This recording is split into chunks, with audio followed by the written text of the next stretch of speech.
This तो conference will now be recorded. क्या तो should not be use to transfer sensitive data. ऐसा क्यों था, कोई बता सकता है कि हमें सेंसिटिव डेटा ट्रांसफर नहीं करना चाहिए गेट रिक्वेस्ट में? Because data is exposed in the URL, हम data URL पे देख सकते हैं. Exactly exactly, right. और किसी और को कुछ और बताना?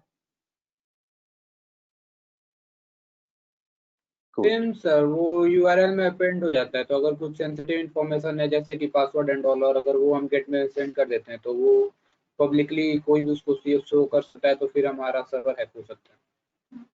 Correct correct. तो हमारे सर्वर नहीं, हमारा जो वैल्यूज हम सेंड कर रहे हैं वो पब्लिकली मतलब विजिबल हो सकते हैं नेकेड आई से।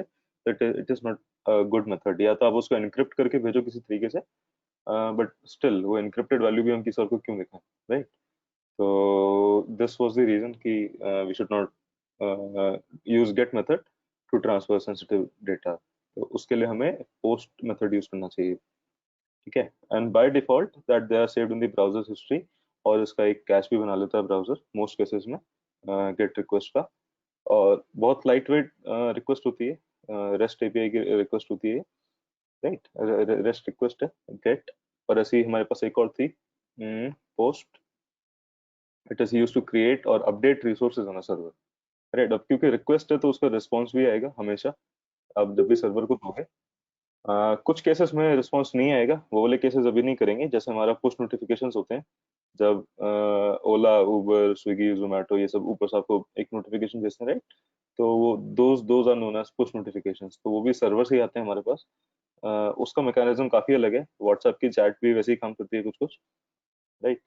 वो उस मैकेनिज्म पे अभी नहीं जाएंगे। जब अपना फ्लटर और ये रिएक्ट नेटिव वगैरह सब स्टार्ट करेंगे, जब सर्वर्स एंड डेप्थ देखेंगे, तो उसका पूरा डिटेल में वर्किंग देखते हैं कि वो कैसा काम करता है, right? So post request not stored in browser history by default, mostly data is sent in body of request. Example इसका हमने देखा था एक form data.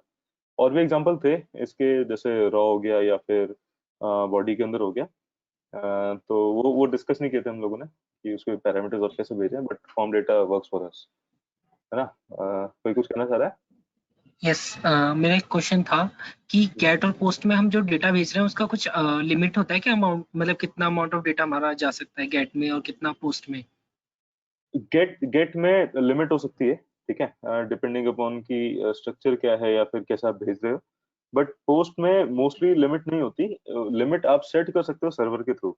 But yes, gate का जो डेटा होता है वो लिमिटेड होता है। आई एम नॉट एग्जैक्टली श्योर कि वो कितना उसकी वैल्यू है, कितने कैरेक्टर्स आप भेज सकते हो, बट काफी कैरेक्टर्स होते हैं। बट यस, गेट का गारंटी से उसमें डेटा लिमिट होती है, बट पोस्ट में कोई डेटा लिमिट नहीं होती unless set explicitly by the server. Okay. Post and request में बताओ। जैसे हम फेसबुक लॉगिन करते हैं तो जो फर्स्ट पेज निकल के आता है, मतलब जो लॉगिन का जिसमें वो हमारा यूजर नेम एंड पासवर्ड मांग रहा है, तो वो हमारा आई गेस गेट फॉर्म में आता है ना? एंड जब हम उसमें यूजर नेम एंड पासवर्ड अपना फिल करके एंड उससे रिक्वेस्ट करते हैं लॉगिन करने के लिए, देन वो पोस्ट के थ्रू जाता है आई गेस, ऐसा ही होता है मतलब मतलब इसका? होना होना होना ऐसी चाहिए if they have implemented it in a different way, but yes, by default what you have said, this is the exact scenario जो मोस्टली डेवलपर्स यूज करते हैं। ओके। और अगर हमने पासवर्ड को इनक्रिप्ट के फॉर्म में दे रहे हैं तो दैट तो उस केस में हम गेट भी यूज कर सकते हैं अगर हमारा इनक्रिप्टेड है, वही वही अगर मैं चाहता हूँ तो? इसमें आपका ही कॉन्सेप्ट है कि इफ यू आर इनक्रिप्टिंग तो यू वोंट, और you can have a very long encryption value, ठीक है। इनक्रिप्शन क्या होता है, मैं छोटा सा बता देता हूँ जिसको नहीं पता। What is encryption? एक तो हो गया जो मैंने नॉर्मल टेक्स्ट लिखा है, राइट? मैंने अपना कुछ भी पासवर्ड डाल दिया, लाइक ABCD123, मैंने अपना पासवर्ड डाल दिया। और दूसरा हो गया कि मैंने ABCD को कुछ अलग तरीके से लिख दिया, राइट? मैंने ABCD की कोई नई वैल्यू बना दी जो हमें एक बार में पढ़ के समझ नहीं आएगी। उसमें बीच में डॉलर साइंस, हैशटैग्स और एट द रेट, अजीब अजीब उसमें सिंबल्स डाल दिए मैंने, और उसको मुझे पता है कि how do I decrypt decrypt it. तो वो एक बेसिक कॉन्सेप्ट है इंक्रिप्शन डिक्रिप्शन का। तो इफ लेट्स से कि आपकी जो छोटा सा एक स्ट्रिंग था जिसमें आपने पासवर्ड लिख रखा था, उसको आपने इनक्रिप्ट किया, इनक्रिप्ट करने के बाद वो बहुत लंबी वैल्यू बन गई। और गेट मेथड की लेट्स से आप जिस जिस सर्वर पे भेज रहे हो या फिर जिस मैकेनिज्म से आप भेज रहे हो, उसमें कोई लिमिटेशन है कि इससे ज्यादा मैं नहीं भेज सकता, इससे ज्यादा कैरेक्टर्स नहीं भेज सकता। तो फिर वो वहां पे फेल कर जाएगा, राइट? आपको पूरा पासवर्ड नहीं पहुंचेगा वहां पे। Got it? और Okay. ऐसे ही अपना ऐसे ऐसे आपका पोस्ट के साथ है उसमें, क्योंकि लिमिट ऐसी कोई लिमिट नहीं है unless it is explicitly by the server, at least वो सर्वर तक पहुंचेगी, बट सर्वर चाहे तो उसे रिजेक्ट कर सकता है, राइट। बट जैसे मैं कोई इमेज अपलोड कर रहा हूँ तो इमेज भी पोस्ट रिक्वेस्ट में अपलोड कर सकता हूँ, राइट। फिर मैं कोई वीडियो अपलोड कर रहा हूँ, वीडियो भी मैं पोस्ट रिक्वेस्ट अपलोड कर सकता हूँ। काफी बड़ी बड़ी फाइल्स होती हैं, राइट। मेरे Okay. कोई पीपीटी भेजनी है किसी को या कोई भी फाइल मुझे सेंड करनी है तो I can send it by post request, उसको मैं यहाँ पे अपेंड कर सकता हूँ उसमें। Okay. And post request always HTTPS के थ्रू ही जाता है ना, या फिर HTTP के थ्रू भी भेज सकते हैं हम? HTTP के थ्रू भी भेज सकते हो। HTTPS और HTTP का इसमें कोई रोल नहीं है, क्योंकि post request is a rest request and rest is always bound to HTTP protocol.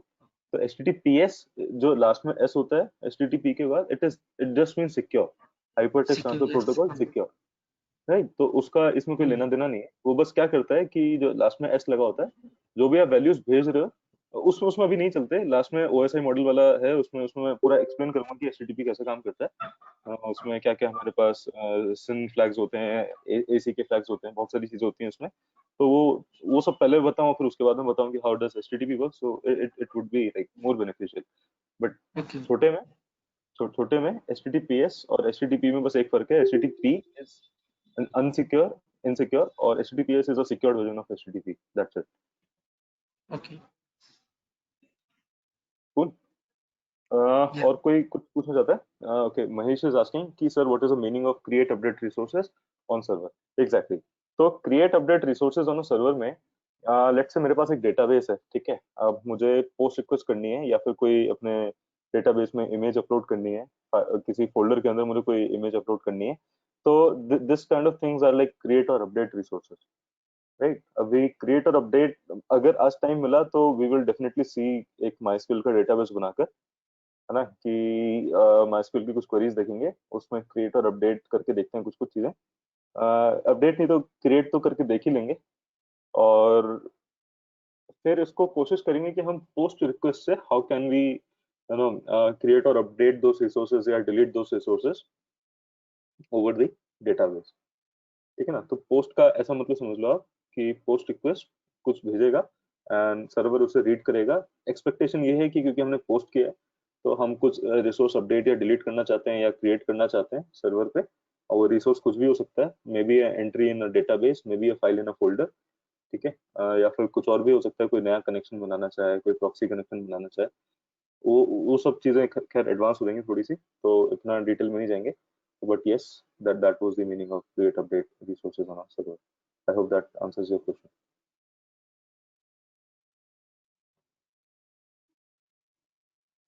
Cool. और कोई कुछ पूछना चाहता है?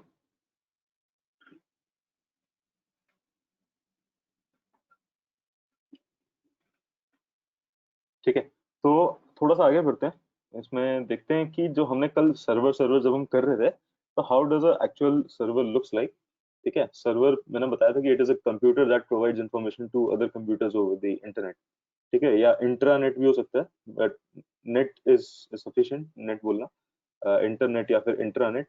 पर क्या है, internet is like a bigger term, जिसमें मैं ओवर द एयर या फिर ऑनलाइन क्लाउड के थ्रू मैं लोगों तक रीच कर सकता हूँ। इंटरनेट एक ऑर्गेनाइजेशन के अंदर, ठीक है, which is not publicly accessible, which is not accessible outside. Internet is accessible to everyone. तो बस ये एसेंस था इंटरनेट और इंटरनेट का। और इस टाइप का कुछ हमारे पास ये इसके वेयर हाउसेज रहते हैं जहाँ पे हमारे सर्वर्स होस्टेड रहते हैं, एंड बहुत बड़े बड़े इनके database warehouses, server warehouses होते हैं, जिसमें these are the actual racks, जिसके अंदर वो लोग एक एक सर्वर इंस्टॉल करते हैं। और यूजिंग सम सॉफ्टवेयर, इन सभी सर्वर्स की जो रैम है, फिर आपका हार्ड डिस्क है, NICs हो गए, नेटवर्क इंटरफेस कार्ड्स हो गए, या फिर उसका बैंडविड्थ हो गई कि कितना इंटरनेट वो सर्वर यूज कर सकता है, ठीक है, कितनी उसकी कंप्यूटिंग पावर है, कितने हर्ट्स का कंप्यूटर है, वो सारे एक सॉफ्टवेयर के थ्रू दे मैनेज, सबको कंबाइन करके, and they provide it over the internet and they charge for that. तो जैसे हमारे 000 वेब होस्ट है, वो भी कुछ कुछ ऐसे ही कर रहा होगा पीछे। उसने हो सकता है कि एक पूरी रो इस टाइप के कुछ कंप्यूटर से भर दी हो, एंड उन सभी कंप्यूटर्स पे सब डोमेन्स बनाना अलाउ कर रहा हो। तो जैसा कल हम देख रहे थे कि हमारा टेस्ट विद बिट्स प्लीज करके, तो हो सकता है वो सब डोमेन ऐसी किसी एक रैक के अंदर कहीं एक्चुअल मेमोरी में स्टोर्ड हो, राइट। तो इस टाइप का कुछ सर्वर का एक कमरा होता है, बहुत बड़ा सा सर्वर रूम बोलते हैं, काफी लोगों ने सुना होगा टर्म। एंड यस, अगर हम जब वेब सर्वर खरीदते हैं बाजार से, तो फिर मार्केट से जब हम खरीदते हैं, तो देयर आर सम फैक्टर्स, बहुत बेसिक फैक्टर्स हैं, and these are not all the factors that I have mentioned here.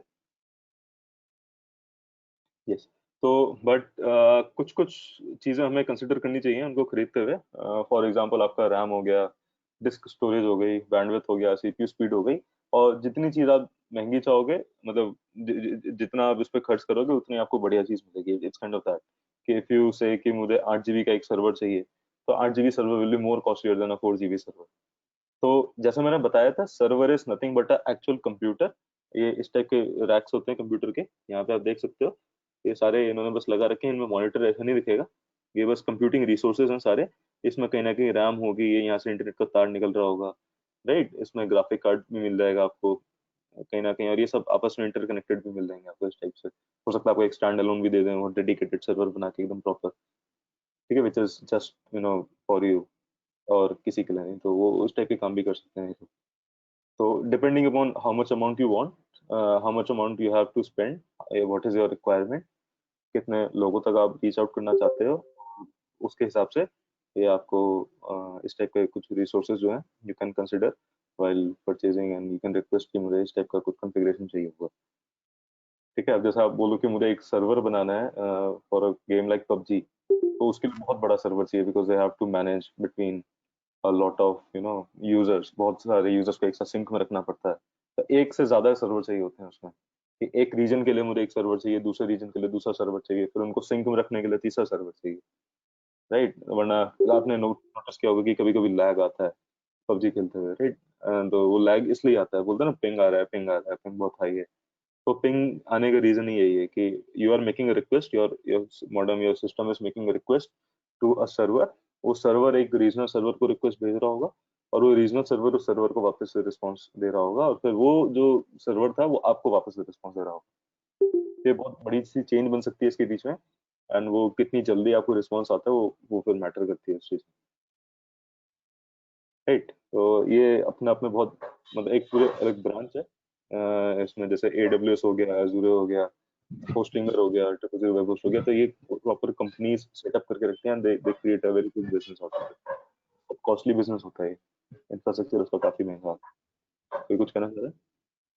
हाँ, मेरा एक डाउट है इसमें। हम्म, जैसे आपने बताया कि ये सर्वर्स मतलब इसमें मल्टीपल एक तरीके से बहुत सारे सिस्टम्स रख दिए एक साथ हमने कनेक्ट करके, है ना? हम्म, तो अगर मैंने फॉर एग्जांपल जैसे आप भी 00 वेब होस्ट पे लिया है, तो उनका भी कोई पर्टिकुलर सर्वर होगा कहीं पे, तो उन्होंने भी डिफरेंट डिफरेंट जगह पे, तो मेरा जो वेबसाइट बना मतलब मेरा जितना भी स्टोरेज है वो किसी हम्म, पर्टिकुलर एक डिवाइस के अंदर होगा उसमें, या फिर ठीक है। कैसे स्टोर होता है वो वहाँ पे मतलब? वो एक्चुअल में एक कंप्यूटर होगा, उसके अंदर हाँ, बहुत सारी आपकी जैसी वेबसाइट्स होंगी। आई एम नॉट सेइंग कि वो पूरे कंप्यूटर में सिर्फ आपकी वेबसाइट है, एक कंप्यूटर पे एक वेबसाइट होगी, ऐसा नहीं है। एक एक कंप्यूटर पे, एक सर्वर पे they can host multiple websites, and since it is free, I am 100% sure कि एक सर्वर के अंदर it is a shared hosting. तो वो एक एक सर्वर के अंदर बहुत सारी मल्टीपल वेबसाइट्स को शेयर कर रहे हैं, बहुत सारी वेबसाइट्स मिलकर एक एक कंप्यूटर के रिसोर्स को यूटिलाइज कर रहे हैं। ओके। और इन केस कभी कुछ हार्ड मतलब क्रैश हो जाता है वहाँ पे हार्डवेयर में, या फिर सारी समथिंग सारी सिस्टम सारी क्रैश सारी हो वेबसाइट, गया, सारी सारी जितनी वेबसाइट्स हैं वो सारी की सारी इफेक्ट होती हैं। तो वो बैकअप भी बना के चलता है उस चीज का? बिल्कुल, बिल्कुल। तो बैकअप सर्वर्स भी होते हैं उस चीज के। एंड मैं इसमें एक चीज अभी अपेंड कर देता हूँ, यहाँ लिख देता हूँ मैं, since it is very important, कि there is another thing called up time, ठीक है। अप टाइम और साथ में डाउन टाइम भी बोल सकते हैं, कि ठीक है। कब वो स्टार्ट हुआ है कब डाउन हुआ सिस्टम? नहीं, मतलब अप टाइम डाउन टाइम का मतलब क्या है कि जब हम सर्वर खरीदते हैं, तो सर्वर क्या, दे प्रॉमिस यू कि इतने टाइम आपको सर्वर अवेलेबल होगा ही होगा, ठीक है। उनकी गारंटी होती है। लेट्स से दे से कि 99.99% times server will be available to you throughout the year. तो उसका मतलब क्या है कि सर्वर जो है वो क्रैश नहीं होगा। दे मेक मेक श्योर कि उनका जो सर्वर है, उनके पास मैकेनिज्म्स हैं, एक्चुअल कैलकुलेट करके वो बैठते हैं कि सर्वर मेरा किस तरीके से क्रैश हो सकता है, कितना लोड आने पे मेरा सर्वर क्रैश हो सकता है, ठीक है। तो लेट्स से कि जैसे आपने उनको बोला कि मुझे 2 GB की रैम चाहिए, तो they might create a buffer of 3 GB, and allot it to you, assuming that you will use 2 GB out of it. तो उनके पास 1 GB का तभी बफर रहेगा, राइट? तो using these mechanisms they ensure कि आपकी वजह से कम 3 GB तक का बफर है, तो you won't create ruckus out of it and it won't fail. Okay. तो ऐसे वो कुछ इस टाइप के मैकेनिज्म्स है, not exactly this mechanism what I'm saying, but yes, there are these mechanisms which ensure कि उनका सर्वर जो है like 100% के near uptime they. And consider this, it's a very important factor while purchasing a server from anywhere, कि आपका server कितना uptime देता है, कितना डाउन टाइम देता है. तो ये पहले से उनका मेट्रिक रहता है based on some historical data कि प्रीवियस ईयर हमारे पास इतना अपटाइम था, इस साल हमारे पास इतना डाउन टाइम है. और अभी जैसे मार्केट में AWS है, ठीक है, AWS is Amazon web services, तो they ensure a very very high uptime. तो उनके सर्वर की क्वालिटी बहुत अच्छी है. तो बहुत बड़ी बड़ी कंपनीज हैं जो उस AWS पे अपना डेटा होस्ट कर रही हैं, वीडियो स्ट्रीमिंग की एप्स बना रखी हैं, OTT की एप्स बना रखी हैं, राइट?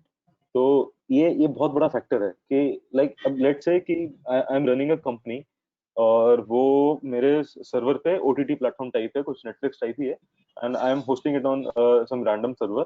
और सर्वर ने मुझे अप टाइम और डाउन टाइम नहीं बताया था और मैंने पूछा भी नहीं उनसे, एंड सर्वर गॉट क्रैश्ड उस केस में. तो मेरा क्या होगा, जितने टाइम के लिए उनका सर्वर क्रैश्ड है, जितने टाइम के लिए उनका सर्वर डाउन है, I won't my customers won't be able to do the videos जो मैं उसको अपने वीडियो पे दिखाना चाहता हूँ अपने प्लेटफॉर्म, करेक्ट? तो this affects my business to a very large extent. अगली बार जो कस्टमर बोलेगा कि मैं आपको पेमेंट दूंगा ही नहीं क्योंकि लास्ट टाइम मैंने पेमेंट दिया था, इतने टाइम में देख ही नहीं पाया, क्या फायदा फिर आपको देने का? तो ये बहुत बड़ा फैक्टर होता है. तो if a server company guarantees, hosting company guarantees कि नहीं इतना टाइम आपको अवेलेबल होगा ही होगा, and we have like failover mechanisms also कि अगर हमारा सर्वर क्रैश करता है तो we will create a backup instantly and switch to that server. तो यू वोंट इवन सी कि कितना देर का लैग आया या फिर हमारा सर्वर कैसे क्रैश किया. Your customers won't be affected. तो ये this is a very important factor to consider while purchasing a server, uptime and downtime. Okay. Cool. तो कोई कुछ कहना चाह रहा है? Hello. Hi. Hi. Hi, Prashant. So I can assume that server एक super CPU है जिसके अंदर बहुत सारा डेटा स्टोर करने की एबिलिटी है.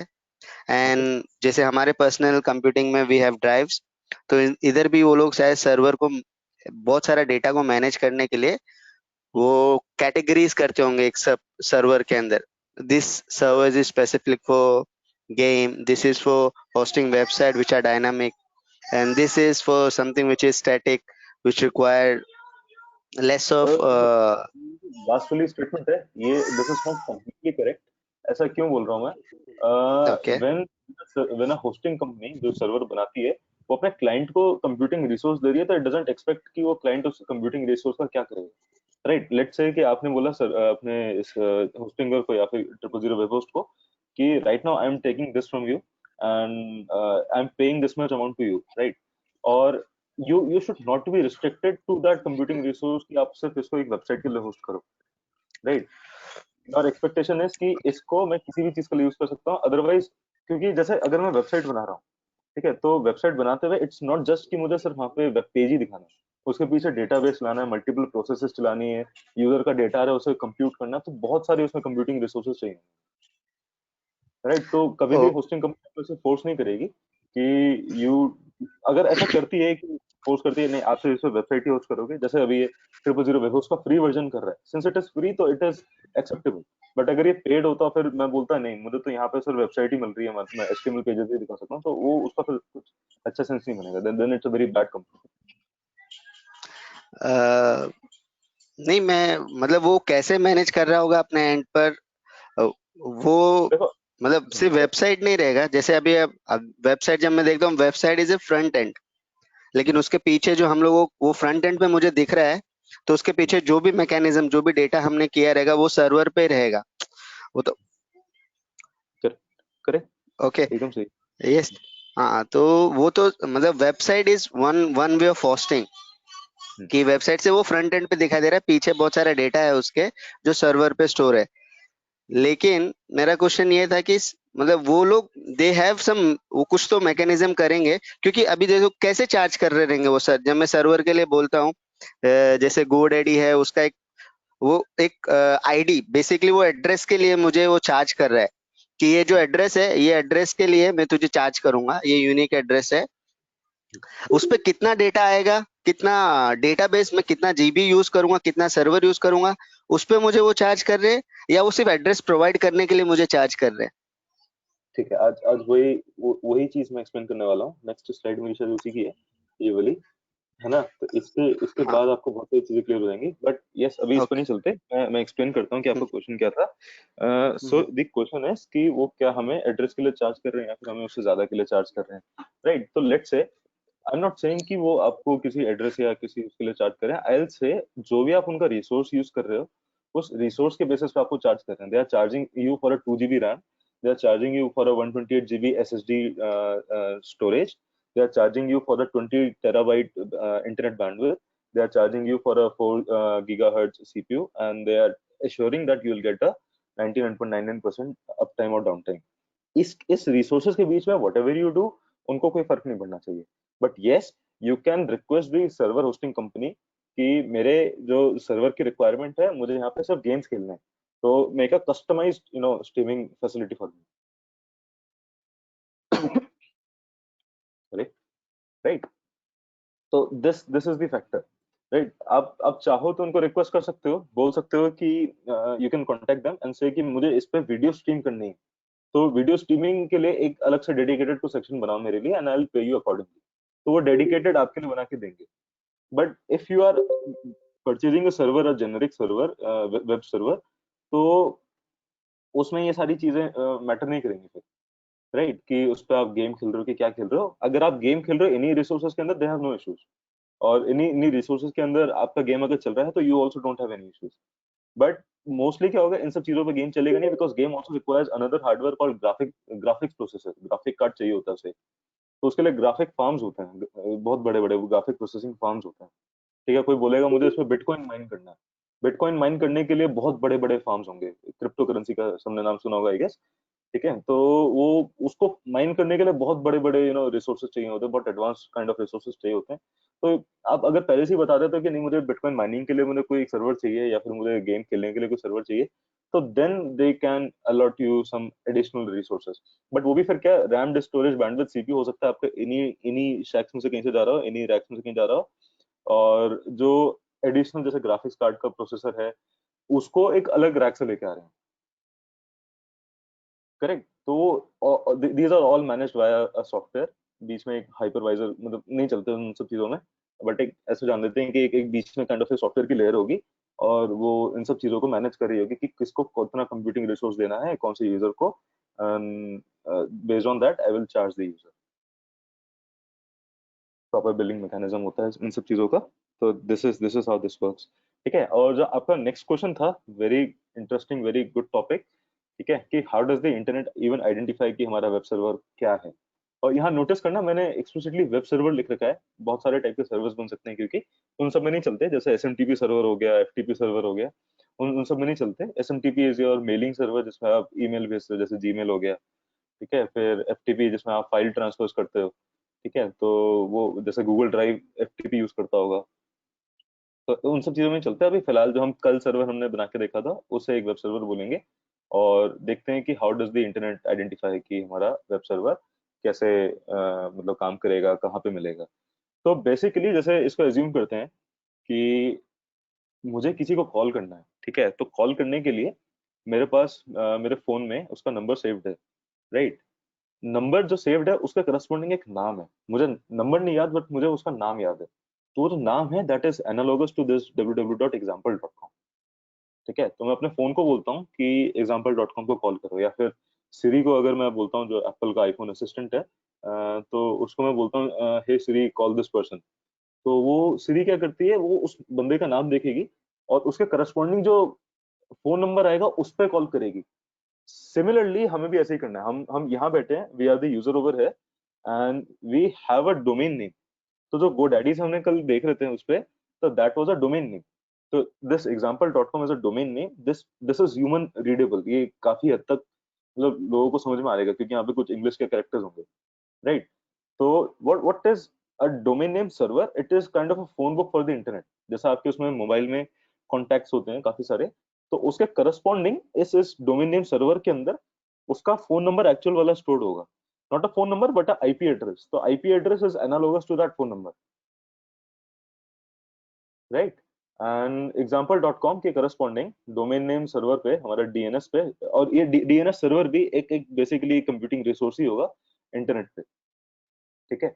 अब ये क्या करेगा, यूजर जब भी रिक्वेस्ट मारेगा ब्राउजर पे कि मुझे ये वाला वो चाहिए, क्या कहते हैं, ये I want to hit this website और I want to get resources from this website, तो क्या करेगा, डीएनएस पे रहेगा, डोमेन नेम सर्वर पे रहेगा इंटरनेट पे, एंड उसके करस्पॉन्डिंग जो भी आईपी एड्रेस होगा डीएनएस मेरे ब्राउजर को दे देगा।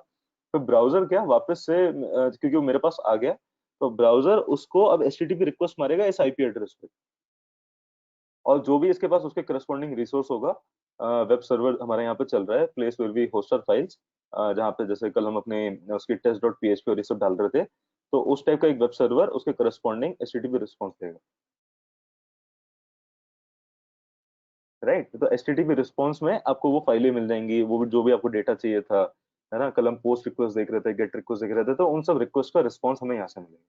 तो दिस इज द प्रोसेस। पहले हम डोमेन नेम मतलब यूजर का नाम बोलेंगे, मोबाइल के टर्म्स में अगर एनालॉजी बनाए तो, कि मेरा नाम ये है and I want to contact this person, tell me what is its phone number. तो उसका फोन नंबर इसने इसको दिया, अब इसने उस फोन नंबर पर डायल करना स्टार्ट किया, और डायल करके उस बंदे ने जब आंसर कर दिया तो उसको एक हेलो बोल दिया, यहाँ पे एचटीटीपी रिस्पॉन्स दे दिया। I think this is clear. इसमें किसी को डाउट है क्या?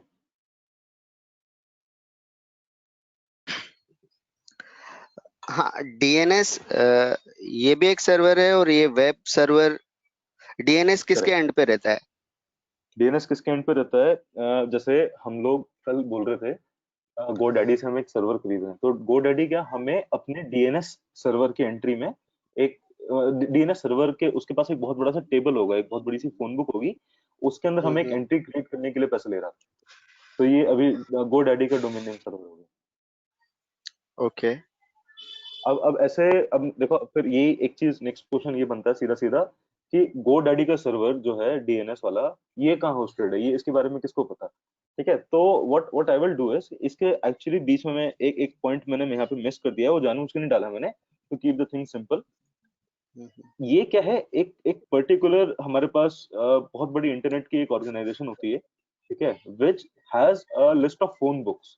ऐसे समझ लो उसके पास डोमेन नेम सर्वर्स की एक बहुत बड़ी लिस्ट होगी, ठीक है, उसके पास ये सारे डोमेन नेम सर्वर्स स्टोर्ड होंगे, और जितने भी डोमेन नेम्स ये रजिस्टर करा रहे हैं अपने में, वो सारे के सारे उसके पास जाके रजिस्टर हो जाएंगे। तो it becomes a global kind of index, एक बहुत बड़ी सी फोन बुक बन जाएगी जिसमें जाकर वो सर्च करेगा, ठीक है? मल्टीपल डोमेन नेम सर्वर्स हो सकते हैं जहां से आप अपनी वेबसाइट खरीद रहे हो, जैसे मैं GoDaddy से खरीद रहा हूँ, कोई जस्ट होस्ट से खरीद रहा है, तो इन सबके पास अपना अपना एक डोमेन नेम सर्वर होगा। तो all these domain name servers are hosted और let's say are connected to a single common place, managed by some resources या किसी तरीके से मैनेज्ड है। उसको मैं यहाँ नहीं डालना चाह रहा, so that we can have simple things, ठीक है? आई कैन बोलते हैं वैसे, बहुत बड़ी मतलब ऑर्गेनाइजेशन है वो सब, बट उन सब में नहीं चलते। बट यस, क्रक्स इज कि बहुत सारे डोमेन नेम सर्वर्स होंगे, बहुत सारी कंपनीज हैं जो डोमेन्स प्रोवाइड कराती हैं। आप हर कंपनी से डोमेन परचेस करोगे, वो उसकी खुद की कोई कॉस्ट होगी, उसका खुद का कुछ कमीशन होगा, और वो एक बहुत बड़े ऑर्गेनाइजेशन को आपका एक एंट्री डाल के दे देगी, और उसके करस्पॉन्डिंग आपको एक डीएनएस की एंट्री मिल जाएगी, और डीएनएस की एंट्री मिलके आपको उसके करस्पॉन्डिंग आईपी एड्रेस एलोकेट हो जाएगा। इसका इसका एग्जांपल देखना है क्या, कि ये एक्चुअल में वर्किंग में कैसे है हाँ, देख लेते हैं। ना? चारू, आपको कोई डाउट है? नहीं, मैं वही बोल रही थी, एग्जाम्पल शो करेंगे तो थोड़ा बेटर समझ आएगा। करेक्ट, चलो तो एग्जांपल देख लेते हैं इसका, राइट? अब जैसे एक साइट है, हुइस लुकअप बोलते हैं इसे, ठीक है? तो इसको देखो, पहले मैं गूगल सर्च मारता हूँ तो हुइस भी बहुत सारे मिल जाएंगे आपको, जैसे GoDaddy का हुइस हो गया, या फिर who.is हो गया, ठीक है? मुझे पर्सनल फेवरेट मेरा ये है, again I am not promoting क्योंकि ये तो वैसे भी फ्री है, तो you can search for anything that says कि एंटर अ डोमेन और आईपी एड्रेस, ठीक है? अब जैसे मेरी वेबसाइट थी, राइट, तो let's say I have this bitsplease.me, ठीक है, ये मेरी वेबसाइट है, इस पे जाके मैं सर्च मारता हूँ, whois लुकअप करता हूँ मैं इसके लिए। तो इसने मुझे बहुत सारे वो दे दिए। जैसे मैंने कल आपको एक रेटिंग गोरिल्ला एक नाम बताया था, तो I am the owner of rating gorilla, and rating gorilla से ही मैंने अपनी ऑर्गेनाइजेशन को रजिस्टर कर रखा है। एंड इसमें यहाँ सारी डिटेल्स बता दें कि rating gorilla is the owner of the is the registered org of the bitsplease.me। GoDaddy से हमने ये डोमेन नेम खरीदा है bitsplease.me, राइट। एंड ये whois सर्वर इसमें whois.godaddy.com आ गया यहाँ पे बनके, राइट। तो whois लुकअप बोल रहे हैं हम, तो वही domain name server kind of thing है इसमें भी। ये रहे उसके नेम सर्वर्स कि ये देखो यहाँ पे ये सारे के सारे GoDaddy के नेम सर्वर्स हैं, ठीक है। मे बी नॉट GoDaddy के, बट यस ये नेम सर्वर्स हैं जिससे हम अपना डोमेन आइडेंटिफाई कर सकते हैं। और उस सर्वर के करस्पॉन्डिंग ये जो डोमेन है, this points to this IP address. तो अब जैसे मैंने बताया कि मुझे बस ये जानना था अपने पीपीटी में, जैसे मैंने बोला था कि एक आईपी एड्रेस के करस्पॉन्डिंग आई विल सॉरी एक डोमेन नेम के corresponding I will have an IP address जो एक डोमेन नेम सर्वर देगा, ठीक है। तो उसी का एग्जांपल यहाँ ले लो। यहाँ पे मेरे पास bitsplease.me है और उसके करस्पॉन्डिंग मेरे पास एक आईपी एड्रेस है। अब मैं एक छोटा सा टेस्ट करता हूँ। अगर मैं इसको खोल के सीधा यहाँ पे अपना आईपी एड्रेस पेस्ट कर दूं तो मेरी वेबसाइट खुल जानी चाहिए। कूल, मैंने अपना आईपी एड्रेस डाल दिया और वो भी खुल गया यहाँ पे। ओके, एक क्वेश्चन है सौरभ का कि the domain names that are stored somewhere for selling and buying, is it controlled by some org or is it publicly available? Something like GitHub. Yes, it is controlled by some org. You cannot purchase all kinds of servers or all kinds of domain names. आप सारे हर type के purchase नहीं कर सकते, some are reserved also. तो yes, these are controlled by very big org. बहुत बहुत बड़ी एक ऑर्गेनाइजेशन है इसके पीछे जो ये सब चीजें कंट्रोल करती है कि who can purchase what. Like .gov.in अगर मैं चाहूँ तो वो परचेज नहीं कर सकता, राइट, उसके, क्योंकि वो गवर्नमेंट कंट्रोल्ड है।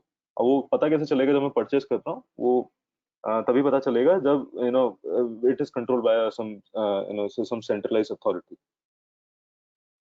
कुछ रूल्स हैं, वो कुछ एक अथॉरिटी है, एक बहुत बड़ी सी ऑर्गेनाइजेशन है, उन रूल्स को फॉलो करती है। उसने डिस्ट्रीब्यूटेड बना रखे होंगे, उस सेंटर ने डिस्ट्रीब्यूटेड रिसोर्सेज बना रखे होंगे जिससे आप परचेज करोगे, but all those resources will follow one kind of all those rules which are mandated by the centralized authority. Maybe आपकी कंट्री की हो या फिर किसी ग्लोबल अक्रॉस हो, डजंट मैटर, बट वो रूल्स सबके लिए कॉमन होंगे कि you can not purchase this in this country और you can not purchase that in that country. Cool.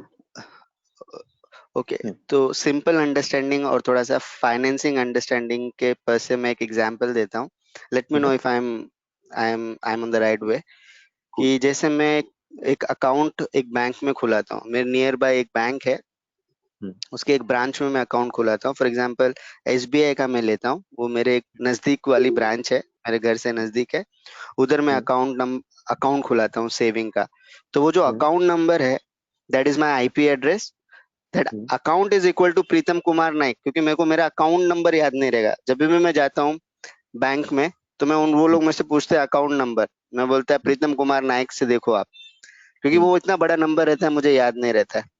Correct. तो my account number is equal to my name. No, your account number is equivalent to your IP address or your phone IP number. Address, correct. So ये local हो गया, ये branch banking हो गया, इसे हम branch banking बोलते हैं। अब इसका पेरेंट जो मतलब इसके बहुत सारे ब्रांच मिलके एक बड़ा बैंक बना होगा जिसका हेडक्वार्टर होगा। सो SBI का हेडक्वार्टर दिल्ली है, बहुत बड़ी ऑर्गेनाइजेशन है। लेकिन इसको भी कंट्रोल कर रहा है RBI, जो कि एक सेंट्रल बॉडी है।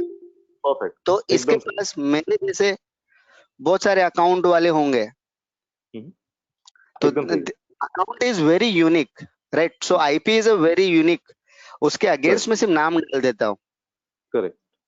बस इसमें एक छोटा सा डिफरेंस है कि प्रीतम नाइक के नाम से शायद बहुत लोग मिल जाएंगे, बट आपके अकाउंट नंबर के नाम के बहुत लोग नहीं मिलेंगे, राइट। करेक्ट, वो bitsplease.me के नाम के बहुत लोग नहीं मिलेंगे, और bitsplease.me के करस्पॉन्डिंग जो IP एड्रेस निकल के है वो भी एक ही मिलेगा आपको। ओके, तो IP address is very unique. Correct, IP address, और मतलब ऐसा समझो IP address is also unique, bitsplease.me is also unique, उसका domain name is also unique, but bank वाले केस में name is not unique, only the account number is.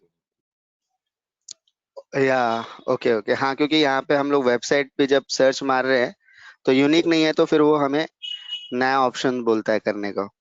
Correct. अब एक case में website will not be unique, जैसे कि जो हम कल कर रहे थे होस्टिंगर पे 000 वेब होस्ट पे हम लोग सब डोमेन बना रहे थे, राइट? तो सब डोमेन में क्या था, कल की अपनी वेबसाइट खोल के देखते हैं। It was something test with bits please, किसको नाम याद है क्या? मैं भूल गया हूँ। .000 वेब होस्ट .com था शायद, सी इफ दिस वर्क्स, हाँ शायद यही है। एंड इस पे हमने कुछ एक फाइल बनाई थी home.png करके, तो let's see if this works. Yes, तो यही थी, है ना? एंड इसके अंदर यहाँ पे मेरे पास स्टार्टिंग में एक सब डोमेन है और लास्ट में एक्चुअल डोमेन इज दिस इसके करस्पॉन्डिंग जो मुझे वैल्यू मिलेगी दैट विल बी यूनिक, ठीक है? बट ये जो सब डोमेन है, ऐसा समझ लो कि आपके अकाउंट के अंदर भी, या ये आपका अकाउंट है जो आपका बैंक का अकाउंट है, उसके अंदर भी you have like multiple people, ठीक है? ये थोड़ा सा खराब एनालॉजी है, but yes we can say कि दिस इज अ सब domain which is identified via this domain. तो ब्राउजर क्या करेगा, ब्राउजर बस उसको इस डोमेन से मतलब है, ठीक है? अब जब मेरी रिक्वेस्ट गई इस डोमेन पे, उसने जाके बता दिया इस डोमेन को कि मुझे आपके डोमेन से कुछ टेस्ट बिट्स प्लीज करके कुछ है, मुझे उसका रिस्पॉन्स चाहिए, ठीक है? तो अब this domain is responsible, this IP address which is allocated behind this domain name, it is responsible for handling this. तो यहाँ पे इसका रोल खत्म हो जाता है। ओके राइट, तो यहाँ पर इसका रोल खत्म हो जाता है। ये जो है दिस, ये भी क्योंकि ना वेबसाइट कल हमें बोल रहा था कि this name was already taken, right? तो वो भी सेम यही चीज मैनेज कर रही है। पहले क्या था, ये एक बहुत बड़ी ऑर्गेनाइजेशन है जिसने हमें ये वैल्यू दी, ठीक है? इसने 000 वेबहोस्ट ने यहाँ से ये बहुत बड़ी वैल्यू कहीं से परचेस करी और उसके बाद इंटरनली अपने खुद की एक फोन बुक रिकॉर्ड बना लिया। अब लेट्स से कि इसको थोड़ा सा ऐसे अज्यूम करते हैं, मेरे पास एक फोन बुक डायरेक्टरी है जिसमें मेरे पास सिर्फ लैंडलाइन नंबर्स हैं, ठीक है? और हर लैंडलाइन के पीछे एक रिसीवर बैठा है एंड आपने मुझे कॉल किया एंड आपने मेरे लैंडलाइन पे कॉल किया एंड कॉल करके बोला कि मुझे पुशान से बात करनी है, राइट? फोन किसी ने भी उठाया बट मुझे बात पुशान से करनी है। तो बस एग्जैक्टली वही वाला कॉन्सेप्ट है कि ये मेरा लैंडलाइन नंबर हो गया यहाँ पर एंड आपको पुशान से बात करनी है। ओके सो ये जो कंपनी का नाम है, ये 00 वाला है, ये बेसिकली एक डिस्ट्रीब्यूटर हो गया। Exactly, correct. अब वो डिस्ट्रीब्यूटर का खुद का एक यूनिक नंबर है, लेकिन अब वो डिस्ट्रीब्यूटर क्या कर रहा है, और लोगों और उसके अंदर और आ रहे हैं, और अकाउंट्स आ रहे हैं, तो उसको अपना तो रखना ही है, प्लस जो नए अकाउंट आ रहे हैं उनको भी यूनिक करना है। करेक्ट, उसके पास खुद का एक अकाउंट है, खुद के अकाउंट पे वो उसने सब डोमेन्स बनाकर डिस्ट्रीब्यूट करना स्टार्ट कर दिया लोगों को कि आप मेरे इस पे टेस्ट कर सकते हो, मेरे इस पे अपना चीजें होस्ट कर सकते हो। ओके ओके कूल, है ना? और किसी और को इस चीज में डाउट है, ये बहुत अच्छा कॉन्सेप्ट है इसको जानना कि how actually your server works, क्योंकि कल को अगर आप अपनी वेबसाइट बनाते हो या कल को अपनी कोई कंपनी खोलते हो, this can come in handy. क्योंकि अक्सर मैंने डेवलपर्स को देखा है कि कोई भी छोटी छोटी चीज करने के लिए they tend to purchase a new domain, ठीक है? कोई बोलता है कि जैसे यहाँ पे 000 वेब होस्ट है, तो मुझे ये वाला जो वेबसाइट है वो इस पर दिखानी है। अब मुझे कोई एक नई वेबसाइट चाहिए होगी तो उसके लिए मैं एक नया डोमेन ले लूंगा, ठीक है? तो इट इज नॉट, मतलब बट दोनों दोनों वेबसाइट सेम ऑर्गेनाइजेशन को जा रही है, तो it is not feasible sometimes कि आप हर एक नए फीचर के लिए आप एक नया डोमेन नेम ले रहे हो, तो that will be foolishness in some cases। Okay सिर्फ एक लास्ट क्वेश्चन, ये जो जो कंपनी है, जो डिस्ट्रीब्यूटर है, जो सर्वर ले रहा है, ये कहाँ से ले रहा है या इसको कैसे मिल रहा है? कोई लाइसेंस दे रहा है? क्योंकि उसके आगे उसका कुछ नाम नहीं है, उसको लाइसेंस उसने अपना यूनिक बनाया या 00 या एक काम करते हैं, इसे भी सर्च मारते हैं, अपना पूरी पूरी वेबसाइट को सर्च मारते हैं, ठीक है? यहाँ से home.png हटा के एंड इसको हेलो यस, सौरभ कुछ Pushan, कर this रहे is Saurabh. Am I audible? हैं? या yes So actually what I understand is suppose एक बड़ा सा कंपनी है, आप कोई भी कंस्ट्रक्शन कंपनी पकड़ लो, आलू वालिया या जो भी हो। अब सपोज वो कंपनी का अगर इंटीरियर विंग भी होता है, तो वो अपना जो मेन है एक आलू वालिया construction.com बना लिया और उसका सब डोमेन वो बना लेगा interior.aluwaliyaconstruction.com. So I think एकदम सही, this might serve a good purpose. एकदम सही है, एकदम सही। एक्चुअली यही मैं बताने की कोशिश कर रहा था कि एक बड़ी ऑर्गेनाइजेशन है एंड उसके अंदर you have like multiple features या मल्टीपल डिपार्टमेंट्स। वो सारे डिपार्टमेंट्स के लिए आप एक नया डोमेन नेम खरीदो, it is not a good practice, वो फीजिबल नहीं पड़ेगा। But if you do something like interiors.ahluwalia.com, right, interiors.ahluwalia.constructions.com, तो और उसके अलावा फिर इंटीरियर के अलावा जैसे हमारा और क्या हो गया, जैसे डेकोरेटर्स हो गया तो homedecor's.ahluwalia.constructors.com, इस टाइप से अगर आप कुछ करते हो तो this will make more sense. आपको कम पैसा देना पड़ेगा, आपको सिर्फ एक का पैसा देना है, वो किसका है, ahluwalia constructors.com का। उसके लिए making sub domains is free, है ना, making sub domains is free, it doesn't incur you any cost in most cases. Like जैसे GoDaddy है, it allows you to create sub domains for free, right. Saurabh, that answers your question, right? Yes, yes, Bhushan. Cool. अब जैसे यहाँ पे मैंने अभी search मारा था, पूरा उसका नाम सर्च मारा था, क्या था उसका नाम, ये पूरी वेबसाइट मैंने सर्च मारी थी अपनी, आई थिंक मैंने बंद कर दी शायद, कोई दिक्कत नहीं है, ऐसा साइड में तो नहीं खुली, हाँ यहाँ खुली हुई है, राइट। मेरा एक्चुअली यहाँ पे ना वो उसमें चैट विंडो आती है, वो आप लोग को दिखती नहीं, तो मुझे बार बार मिनिमाइज करनी पड़ती है तो इसमें मुझे वो दिख नहीं रहा था। कूल, तो मैंने यहाँ पे ये पूरा कॉपी करके इस पे पेस्ट कर दिया था एंड उसने बस मुझे इसका रिकॉर्ड दिया, राइट। तो इसने वहां से सब डोमेन हटा दिया, उसने सिर्फ डोमेन डोमेन पकड़ लिया, जो सबसे लास्ट वाला था पार्ट, उसने सिर्फ वो वाला डोमेन पकड़ लिया एंड वो बता दिया कि इसका रजिस्ट्रार होस्टिंगर है, राइट। एंड ये देखो अभी मैंने वेबसाइट ये वाली कल बनाई है, यहाँ पे ये जो सब डोमेन ये वाला था ये कल ही रजिस्टर किया है, but still it says to me कि दिस इज 1592 डेज ओल्ड। ऐसा इसलिए क्योंकि 000 वेब होस्ट ऐप जो है ये हमारा 1592 डेज ओल्ड, क्रिएटेड ऑन 2016, ऐसा पूरा इसमें बता रखा है, राइट। इसके करस्पॉन्डिंग कुछ आईपी एड्रेस भी है। तो सारी की सारी जितनी भी वेबसाइट्स होंगी रीजन के हिसाब से यहाँ पे आईपी एड्रेस पे बटी हुई होंगी। यू कैन ऑल्सो सी कि इस आईपी की लोकेशन साउथ कैरोलिना की है, तो आई कैन थिंक कि ये जो कंपनी है इसने जहाँ से सर्वर परचेज किया है वो सर्वर साउथ कैरोलिना में चल रहा है। तो जैसे मेरी बिट्स प्लीज थी, I have purchase a server from Germany, ठीक है, तो यहाँ पे उसको जर्मनी का दिखा दिया उसने, ये कोई जर्मनी की कोई सिटी आई गेस, गुंजनहाउजन करके, तो ये इसने जर्मनी का दिखा दिया, जर्मनी का फ्लैग आ गया क्योंकि मेरा सर्वर जो है वो जर्मनी पे चल रहा है, राइट। तो GoDaddy ने हमें क्या दिया था, उसने बस हमें एक नाम दिया था, ठीक है, और एक कैपेबिलिटी दी थी कि इस नाम को हम इस आईपी एड्रेस पे पॉइंट कर सकें। तो इट्स लाइक मैं GoDaddy पे गया, वहां पे मैंने bitsplease.me परचेज किया और GoDaddy के कंसोल पे ही GoDaddy का एक कॉन्फ़िगरेशन पेज था, वहां पर जाकर मैंने ये सर्वर का आईपी एड्रेस डाल दिया जो मैंने जर्मनी से परचेज कर रखा। I think that makes it clear. अब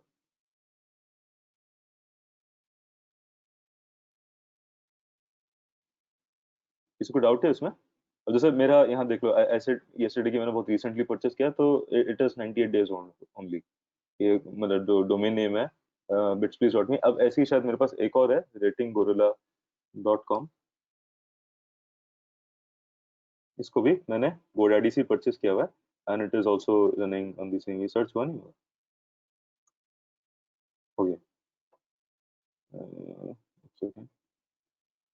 यस अब हुआ, राइट। तो ये भी इस पे मैंने GoDaddy से खरीद रखा है and this is 469 days old.